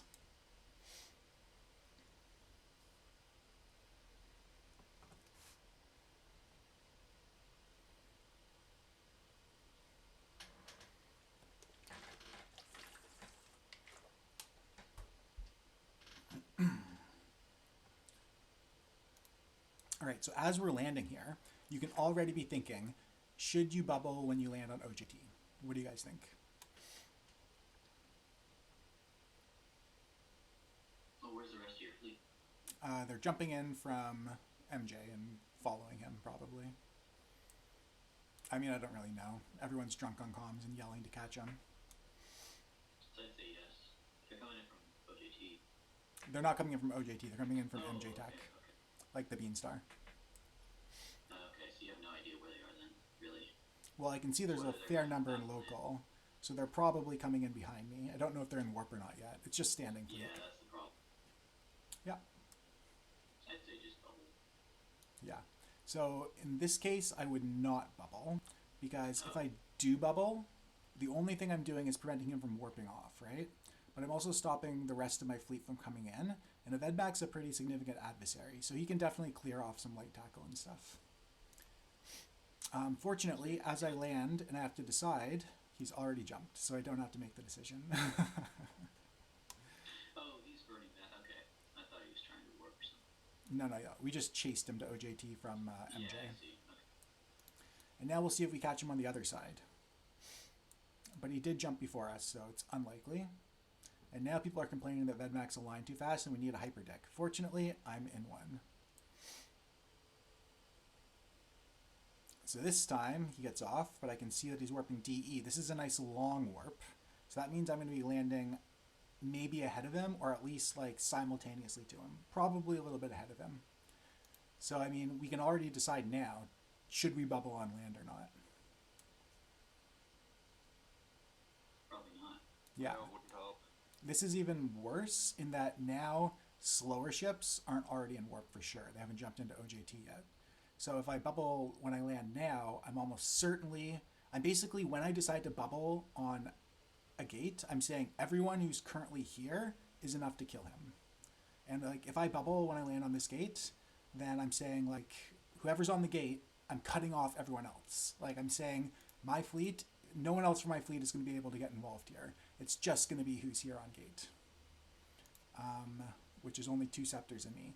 Fortunately, one of our scepters says, I'll push him through. So again, the decision is made for me. A scepter is going to tackle him. Scepters don't stop your fleet from warping, so I'm just jumping ahead of him. And the scepter is trying to lock him up to push him through. And this time I jump ahead of him, which is nice. And I think we have Weed and Local as well, ready to tackle him. All right, so he's still holding gate cloak, and I'm not going to ask you again, but we don't bubble up right away. We reapproach, wait to see if he does decloak, and then bubble, correct? Correct.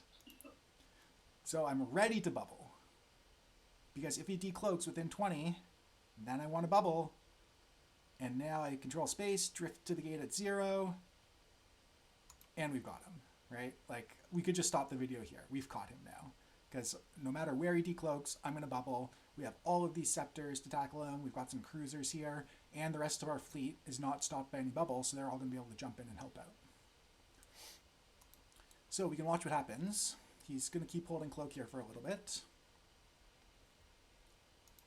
And now drunk people on comms start yelling at me. And this was a couple years ago, so they might not know that I know what I'm doing.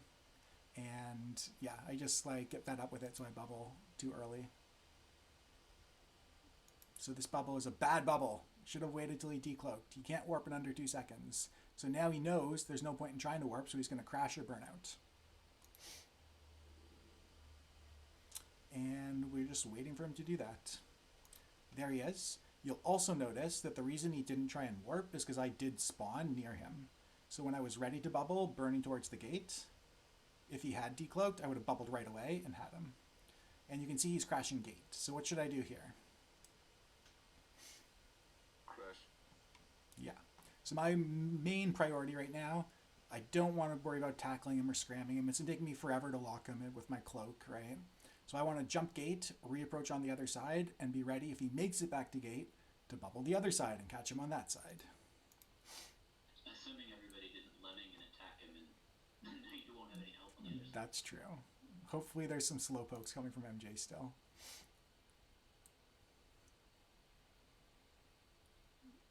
So yeah, there's nobody else here. It's just me. If he makes it, it's going to be trouble. Anyways, they kill him, and I'm just reapproaching, but he didn't make it back to gate. So yeah, when you're like warping in chase after a single target, or after a whole fleet even, like, you know, when we have Kikis drop in our space, and then like but home defense is trying to like catch them as they're running back to their wormhole. Even if you like jump with them and you're like with their entire fleet, if you're 2 jumps ahead of your own fleet and you bubble the Kikis, it doesn't help at all. Like, the Kikis are just going to burn out, kill you if you can't make it back to gate, and then warp to the outgate. And like, your fleet is just going to have to burn through the bubbles as well. So like, you have to get ahead of them and drop stop bubbles, or you need scepters to help so that you can bubble and stop them from warping away, like the remnants, and then the scepters can hold them for longer, because like a dictor can't really hold things for a long time with their bubbles. They don't have a point, right? And they aren't as fast. So it's very difficult deciding when to bubble in those sort of chase situations. And usually, at best, you're just going to break even, slowing down their fleet the same amount you slow down your fleet. Unless you can get ahead of them, that is. All right, we have the exact same situation here, except it's a Thrasher this time. And there's a subtle difference I want you to see if you can pick up on. I'll tell you it, though, as well.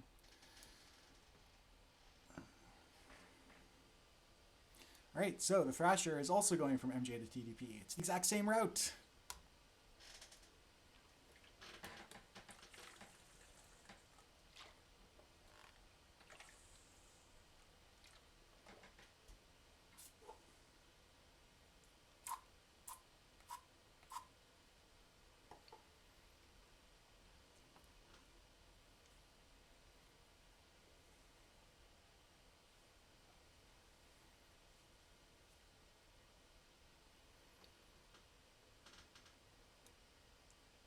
Okay, so this bubble here, can anyone guess what happened?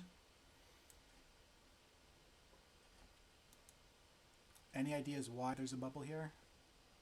He jumped the gate and then immediately bubbled. I don't know what happened. I wasn't in system. I'm guessing this dictor jumped the gate, knew that there was a Thrasher holding cloak, and immediately bubbled. And the Thrasher spawned over here somewhere and warped off. And this guy caught himself, a friendly, another 2 friendlies, and it's like sort of like cut our response fleet in half for the Thrasher.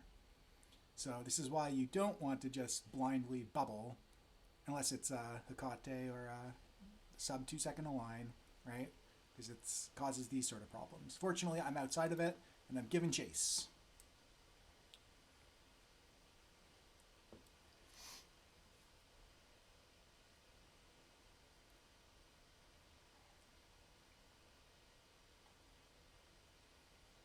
And he's already jumped B-bomb, so no need to decide if I want to get him or not. Sorry, bubble or not.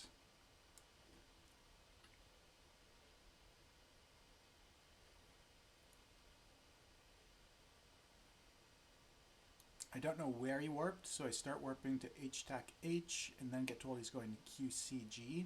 So I don't get quite as good a jump on him as I'd like, but QCG is a farther warp, so I should be landing ahead of him here.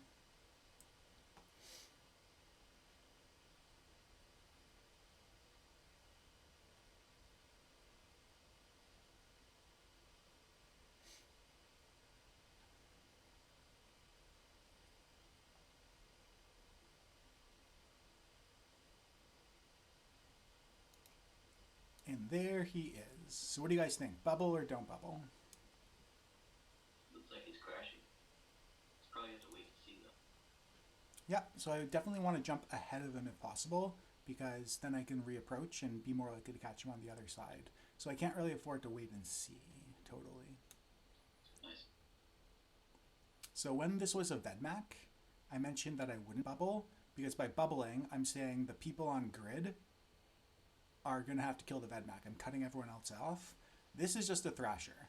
So I probably would have a tough time dealing with him depending how he's fit in an Eris. This is a rail Eris. I could probably still kill him unless he has like a web or something, then I wouldn't be able to.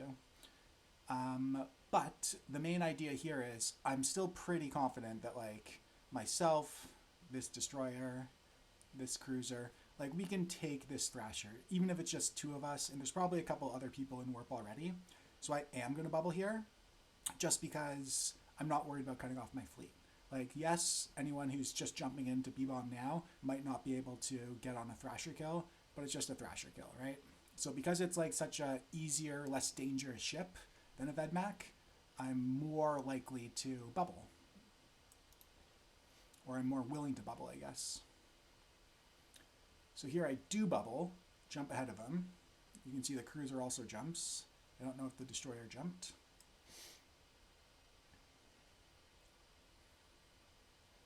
And it turns out that we had a camp on the other side, which hadn't been communicated on comms, unfortunately.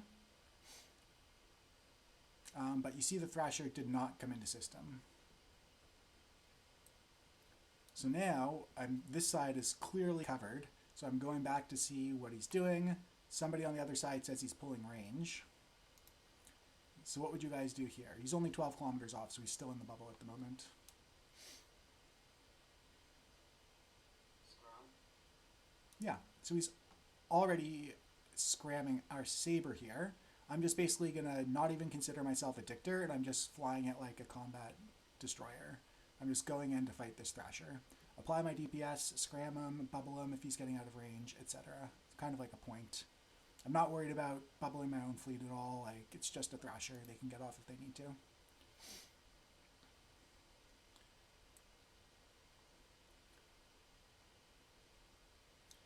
So I apply my scram and guns. If I was 1v1ing him, I would try and keep at range rather than orbit. But because I have support, I'm trying to just minimize my damage coming in as well, although I'm hurting my own damage. And then we kill him. And I do get on a kill now, for once.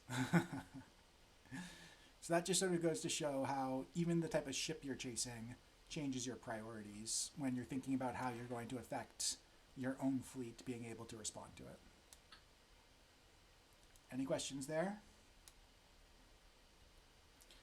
All right, in 5 minutes, we're at 2 hours. Bubbling for pod, bubble jump bubble, coercers, and waterboarding. Okay, I'll show you bubbling for pod. This is sort of like the last thing that I wanted to actually cover in terms of mechanics. And then all of this stuff is just fun watching me fuck with people. So bubble for pod is a really straightforward concept. There's W's in MJ, and I'm in warp to them now, along with other people who are responding and standing. It takes me a little while to figure it out because they weren't in fleet or something, I don't know. But anyways, I get into warp eventually, and we're going to be encountering, let me just skip ahead here. All right, so we're landing on an Omen Navy, and he is 65 off. So obviously no point in bubbling now because he's 69 kilometers away. I'm just burning in to help our scepters apply my DPS. And I do also want to try and bubble and catch his pod, right? In case he has a blingy pod.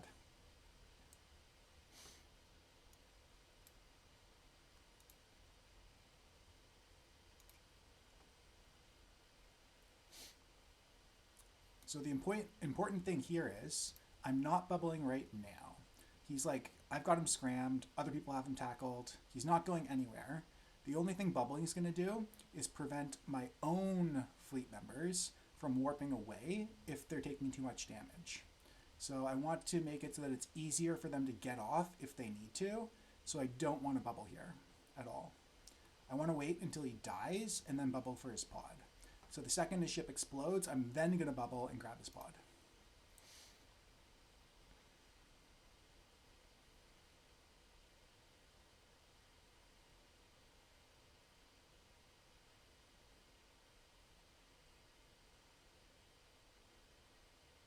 There you go. So once he's dead and my ships are all safe, he's no longer a danger to them, my fleet's ships, then I bubble. And that's all bubbling for pod.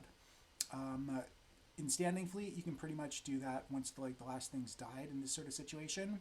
If you're in a main fleet, like a proper fleet, you might want to ask the FC, do you want to bubble for pod? Because they might have other ideas. Like they might immediately want to warp to a gate because they have intel something's coming in and they don't want to bubble up. There might be rats on grid that are dangerous, so they don't want people stuck in the bubble. There might be enemy fleets warping in, so they want to warp off. So you still want to be careful with it, but if you are going to bubble for pod, you want to wait till they die. Don't do it in advance.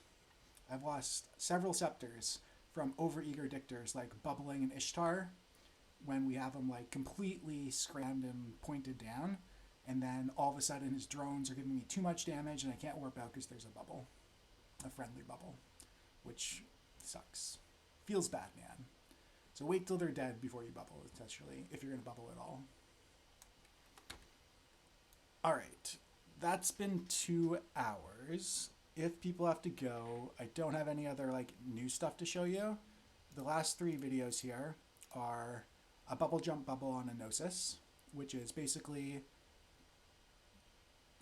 landing with them, bubbling, jumping ahead of them, burning back, and bubbling, kind of like we did with the Thrasher. Coercers, this is actually a pretty fun one because I individually catch a whole Coercer fleet, and I think I'm the only dictor on grid, and my bubbles catch them all and get them all killed. And then waterboarding, this is a long video, 15 minutes long.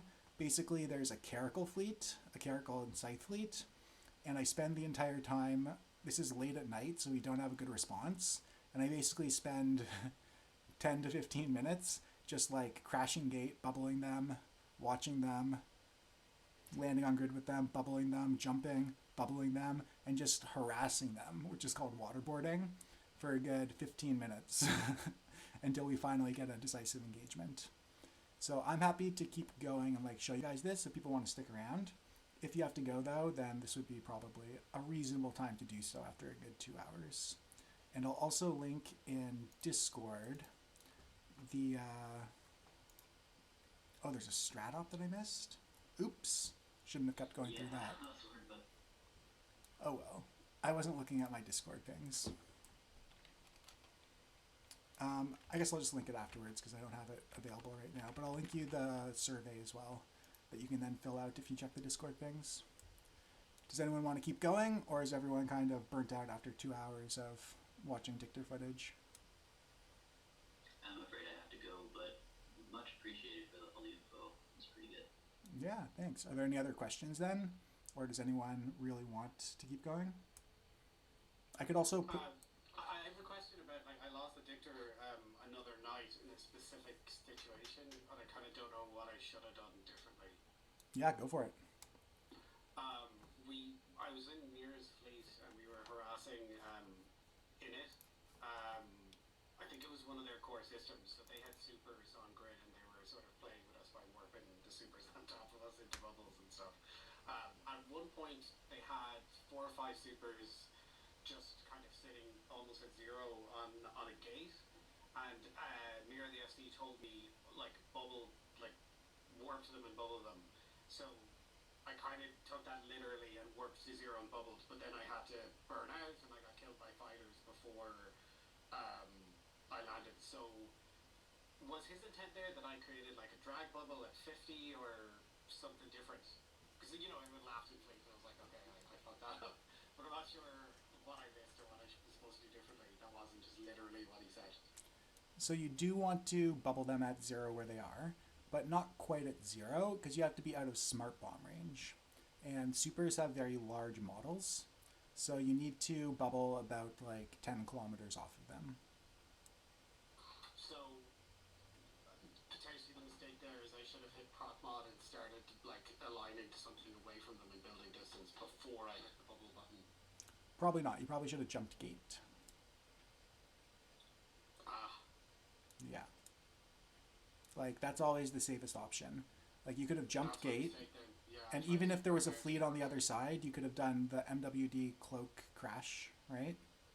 Exactly, yeah. And then you could have jumped back in, and then you would have spawned 20 off the gate, and then you could have done MWD cloak out of your bubble. Or crashed again if you had to. Like, if you look here, these guys are about to... Oh wait, no, I'm actually fighting them here and trying to bubble them. But I have some footage of me, like, taking a lot of damage and still crashing gate. Did that just happen? No, I didn't cloak. But, like, even in a really big fleet, you can hit your jump gate, hit cloak, and then hit MWD, and you get a sort of burst of speed. They can't lock you because you've immediately cloaked up, and then you coast to the gate, and they need to have, like, decloakers on grid who know what they're doing to manually pilot to where you cloaked to be able to catch you. So yeah, it was probably because you were supposed to crash gate there. Trying to burn out. Awesome, thank you. Well, thinking about that for the last 3 or 4 days. That's the most basic one. But if it was it just supers, like there was no light tackle at all? Was there any light tackle on grid? Hang on, let me find the kill wheel. Give me a second. I think there must have been, because they should have taken like 15 seconds to lock you, in which case you could have burned out. But I'm assuming there was like at least one scepter or something around. I'm panicking and slow as well. Yeah. Because, I'm back to Eve after like 4 or 5 year absence, so there's a lot going on the screen, cognitive load at the moment. Mm-hmm. Yeah, you always get those shakes until you you lose enough ships. Until you earn this nervous steel, I should say. See, look how nicely bubbled I have these guys. My 3 bubbles. Bubble, bubble, bubble. They're all stuck in my bubble. And we're just wailing on them while I reload on the Keep Star, watching them die.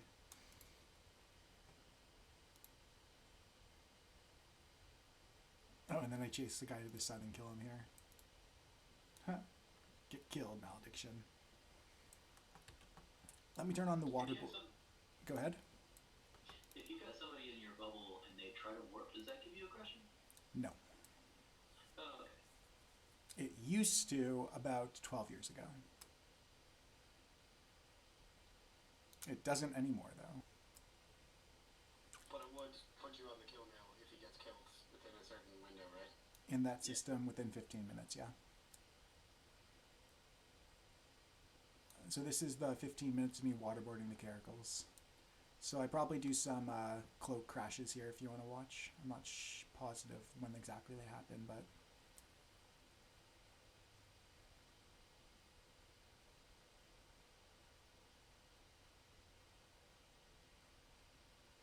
Trying to like stay with a enemy fleet like this in a dictor is a little bit more difficult than in a scepter because you don't have your nullifier and you're more vulnerable to them sending their dictor ahead and setting a trap for you. But it's so much fun to just waterboard them. Like, I wasn't even I was reporting them in intel and stuff, but because it was so late at night and no one was responding, like, I'm the only person around here and I'm just messing with them. Making their lives annoying.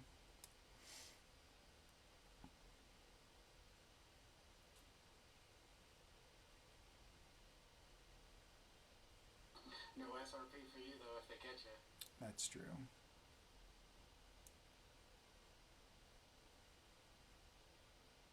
Bubble jump.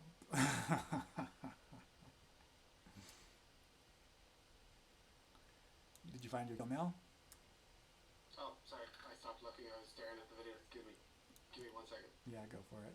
I can put all of these up on YouTube and then as a playlist if you want to look back over them. I mean, I don't have the best what's happening on fleet comms, so you kind of have to just figure that out. And that context is very important, but I mean, it's something at least.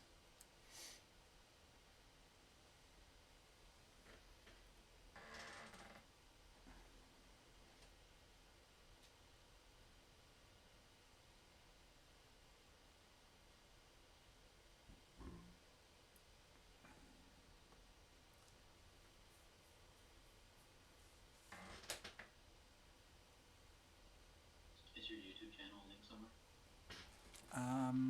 If you scroll back up in New Bean Pings, I've linked it in the Dictor 101 classes where it says, like, in case you missed it, you can watch the video Dictor 101. But I can add it to this ping as well. I guess I can do that now while this is running. Oh, I see it. I see it. This is a free thing. I see.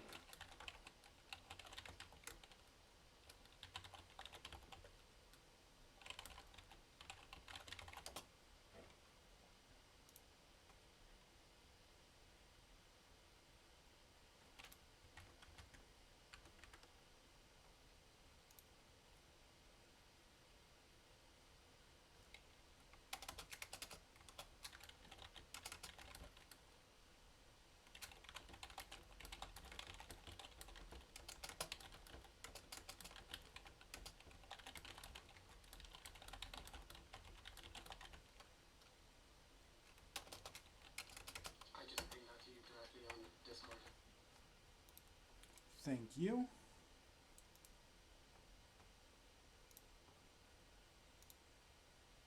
Still my favorite kill reel to date.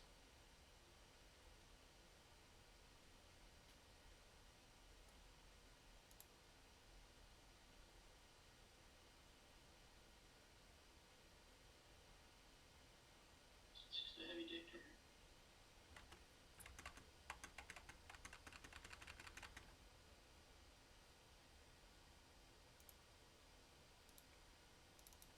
Oops, was I showing your Kilma there on stream? Yeah, okay, that's fine.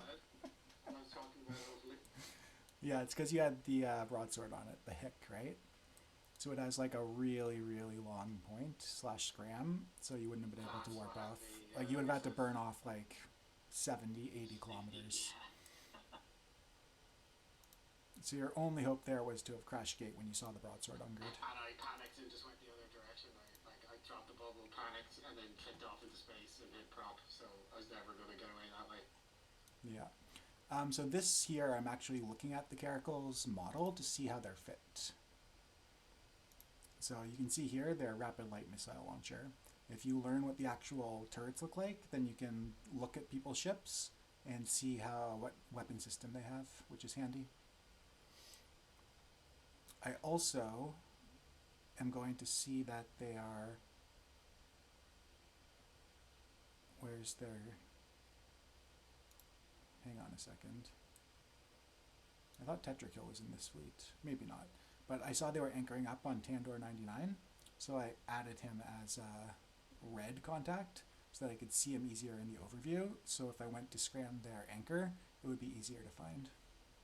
And you can see we have a dread on grid. So like, it's basically, I'm trying to catch them in a bubble, and the one other person who's awake in a dread is trying to get there to like blap a bunch of them before they can get out. That's our response at the moment. So you saw I passed them in warp there, so they went to an inline safe, and now I'm finding them again. And like right here is a perfect example of, I'm sitting with their entire fleet at 0, but I'm not worried at all, because their flycatcher hasn't shown any sort of initiative. Their scepter has just been anchoring up. They have a saber too, I didn't even notice that. So like here, I don't even think I jump. I think I just start orbiting the gate. Yeah, so I'm just like, hey, you guys want to shoot me? Go right ahead. But instead they jump. And I think I'll demonstrate here a cloak shortly. Because without any light tackle on grid, another option you could have done with the broadsword is, after dropping the bubble, trying to cloak. But again, crashing gate's so much easier, in case they do lock you, and then you can't cloak.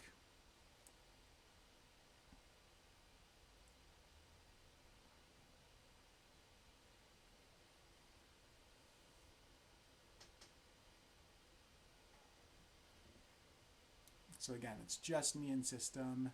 And watch, I think I do the MWD cloak trick here. Yeah, so see how I hit the cloak and then the MWD? And so I get like almost up to 1k per second, and then slow back down as I approach the gate. This guy goes for a decloak on me and gets it. Then prop mod pulse. So yeah, you'd usually want to do cloak first, because that stops anyone from yellow boxing you, which prevents you from cloaking. However, if you drop a bubble, then you can't cloak right away because you're within range of the bubble. So then you have to do MWD cloak instead. Okay, so it's just contextual based on that bubble. Yeah. And you can see, like, I took all this damage here, but I'm just like, whatever. I think they end up killing me at the end of this, which is sad, but I catch all of them, so it's worth it. Does the jet ever catch up? I don't remember. This is a more recent one, so I don't think it was in any of my previous Big Brain Bubble classes.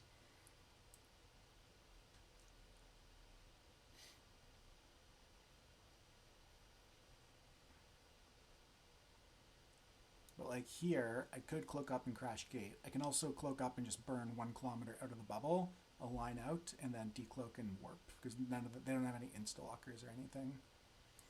And like, look here, look at their flycat. Like, their dictor is weirdly out there instead of on the gate at 0. Their scepter is in this giant group of people with their other dictor. Like, it's very strange positioning. What's jumping in here? Oh, finally standing. Looks like. Oh yeah, I got some support. I think this is the final engagement then. Which is unfortunate because I have no tank left. Oh, there's the dread. Alright, I think I'm going in. So notice how I'm aligned to things in advance to try and be able to drop a bubble. I only have 1 in the tube, and then overheat my prop, and then burn out. So I got a little bit in front of them, bubble connected to the back one, and then hightail it out of there. So like, if I still had a bubble left, I might have been more inclined to stick around on grid. Oh, it repped up. I guess that wasn't the last battle. Hey, they're all here still. And again, jumping ahead of them. Like, this is 15 minutes long with it all being cut. There's like so much descanning and like traveling around with them without bubbling as well.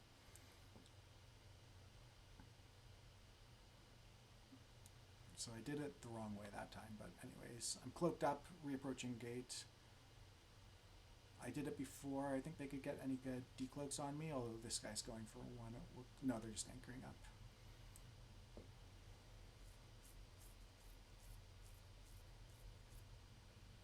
I gotta go. Thanks for the video. Yeah, you're welcome. And as I put in the ping, I should put a recording up on YouTube if you want to spend another 2.5 hours or whatever watching it. Maybe on fast forward. Yeah. Alright, we're gonna go. Later.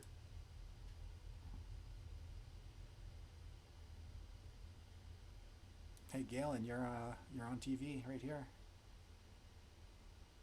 Oh yeah, nice. Oh wait, no, that's Galen, not Galen. Dude, I don't care. Price and however you want. Galen's from Toronto, like I am. Alright, I think this is the final engagement, maybe? No, it's not. How long is this video? Good God. Let's skip it. Oh, okay, well, this might be fun. I don't know what goes on here. Do I go bubble them again? I think this was one of my first days back playing. Is this recent? No, this was Galen Hendricks, who was in Fleet. Oh, pardon me, sorry. Totally misunderstood what you're saying. It's just your Galen Hawk, so it's like still the H and just an extra E. I get you. Alright, so this time I decide not to crash gate, and I just burn up. But again, I cloak right away before they can lock me, and I coast out of my bubble, so now I'm ready to warp if they warp.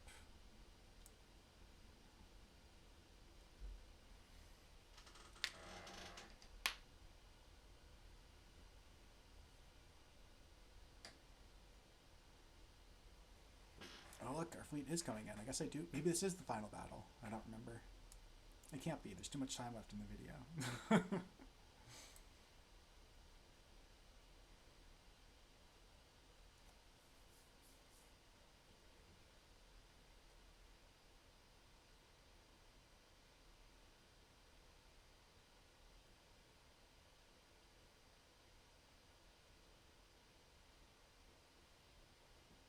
Looks like I'm going for it, though. This is death. I should not be doing this. It's too far to burn. They pull too much range. They're going to kill me before I get close.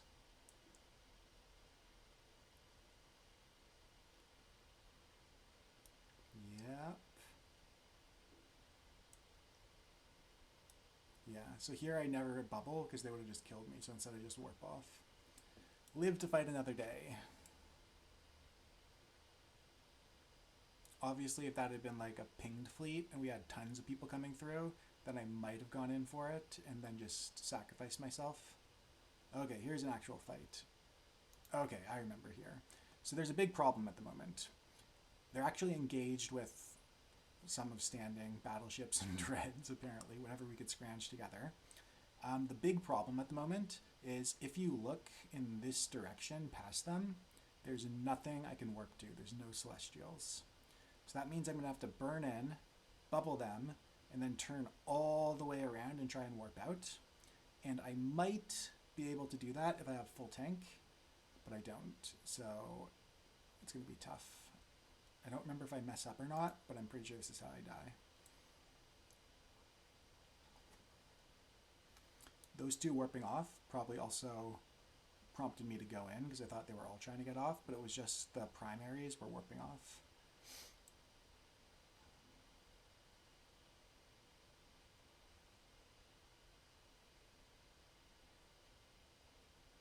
So I get one bubble off, catch most of them for a second. And then it's nice they're turning away from me so I can now turn left, but I'm too slow here. There was one person locking me up, which is why my cloak didn't work. And then, oh, it's so close. I don't have enough cap to keep running my repper. It was like one tick, one volley killed me there. So I think if I had started turning earlier, if I had had my full tank, or if I had had more cap / more charges, I could have gotten off. It was tight. But I caught a bunch of them, and the fight goes on here for a little bit. I think we kill most of them. So, do we kill them? We better kill them. Yeah, okay. Lots of capsules. So it looks like maybe half of them get out, but we did kill a fair number of them. Not the perfect end to an hour of waterboarding, but not too bad.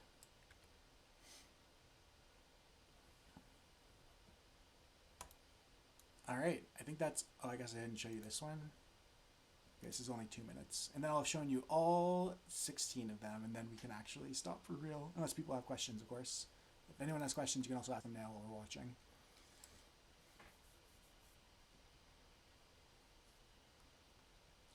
I think we had like 25 viewers, and now we're down to 8.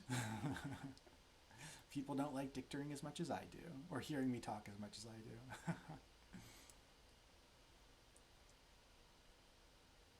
All right, so there's a gang of the Sisters of Eve cruisers. What are they called? Gnosises.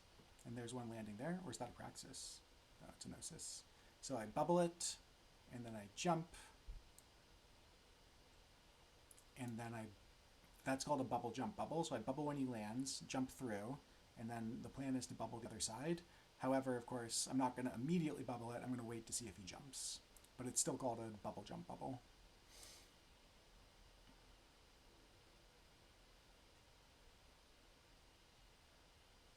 And I'm checking what other ships we have on grid, see if we can take a Gnosis. We now have a paladin, it looks like, so should be fine. Or is that an Abaddon? It's an Abaddon. Either way, battleship, nice. Alright, so now it's reported that someone's aggressed them on the other side and is pushing them through.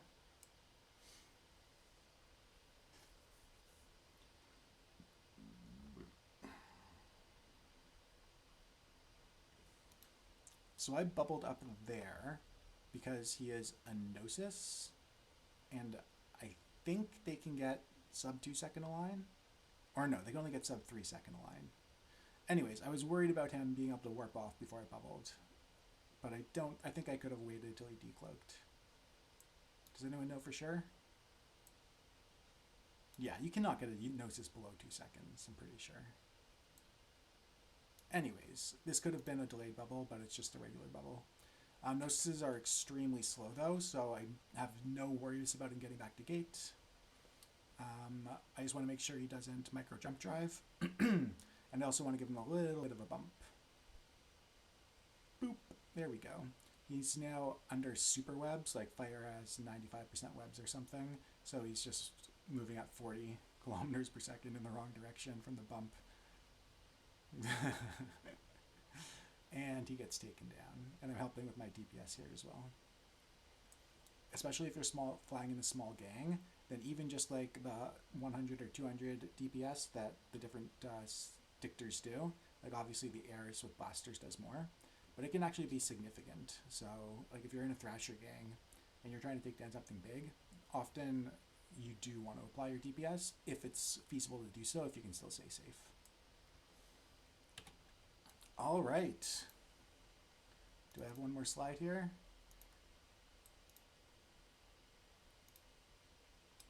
There we go. So in summary, consider your exits, and aggression is a resource that you don't want to spend willy-nilly. You want to consider taking aggression.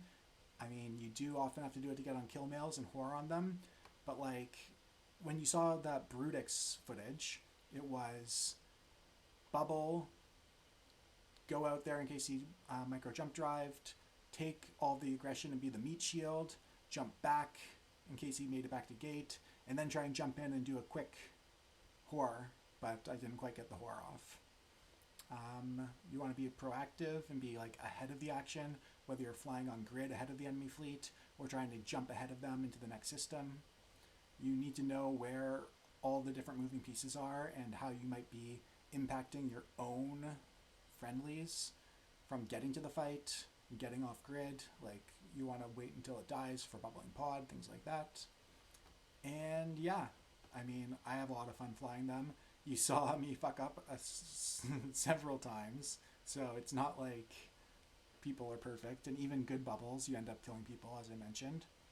And there's often people who are, like the two most common complaints in Standing Fleet are, why don't we have any dictors? And then, why is there a bubble here?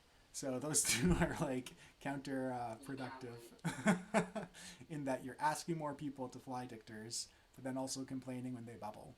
And sometimes it is bad bubbles, like we saw that one on the gate where it trapped half our fleet chasing the Thrasher because they didn't know to wait till it decloaked and then burn to gate and only bubble if it's within 20 kilometers, like the delayed bubble.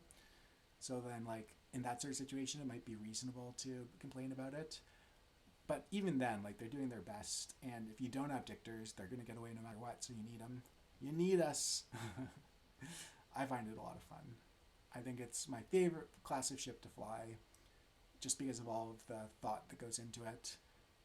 You just have to be willing to... You saw how many times I died at the very start of fights, because I know exactly where to hurt the enemy the most, and they don't appreciate that and kill me for it. All right. Any final questions? Or I'm going to go have some lunch, I think. Nothing for me. Just thank you so much. It's really obvious that a lot of time and effort went into all this material and stuff like that, and it's 2 hours of teaching. So thank you so much. That was amazing. I learned loads. Yeah, you're welcome. Also, just for full clarity, caretakers or like NBIs doing caretaker classes do get paid 100 million ISK per hour, so I'm making more than I could ratting. But Exactly. Yeah, Exactly. yeah. Like there's still a sacrifice. It's out of your heart for the most part, and so I really appreciate it, man. Thank you. That is true. All right. I appreciate the appreciation. All right, now I just have to figure out how to end these streams. I'm definitely going to be at future sessions. It was nice to meet you too, man. I'm sure I'll see you around. Definitely. Hopefully I can get some more footage and then make a second version of this with all new content, so it's not just repeating everything over and over again. All you need is hundreds of hours of fleet footage and a lot of editing. Yeah. I'll see you later, man. Thank you so much again. See ya.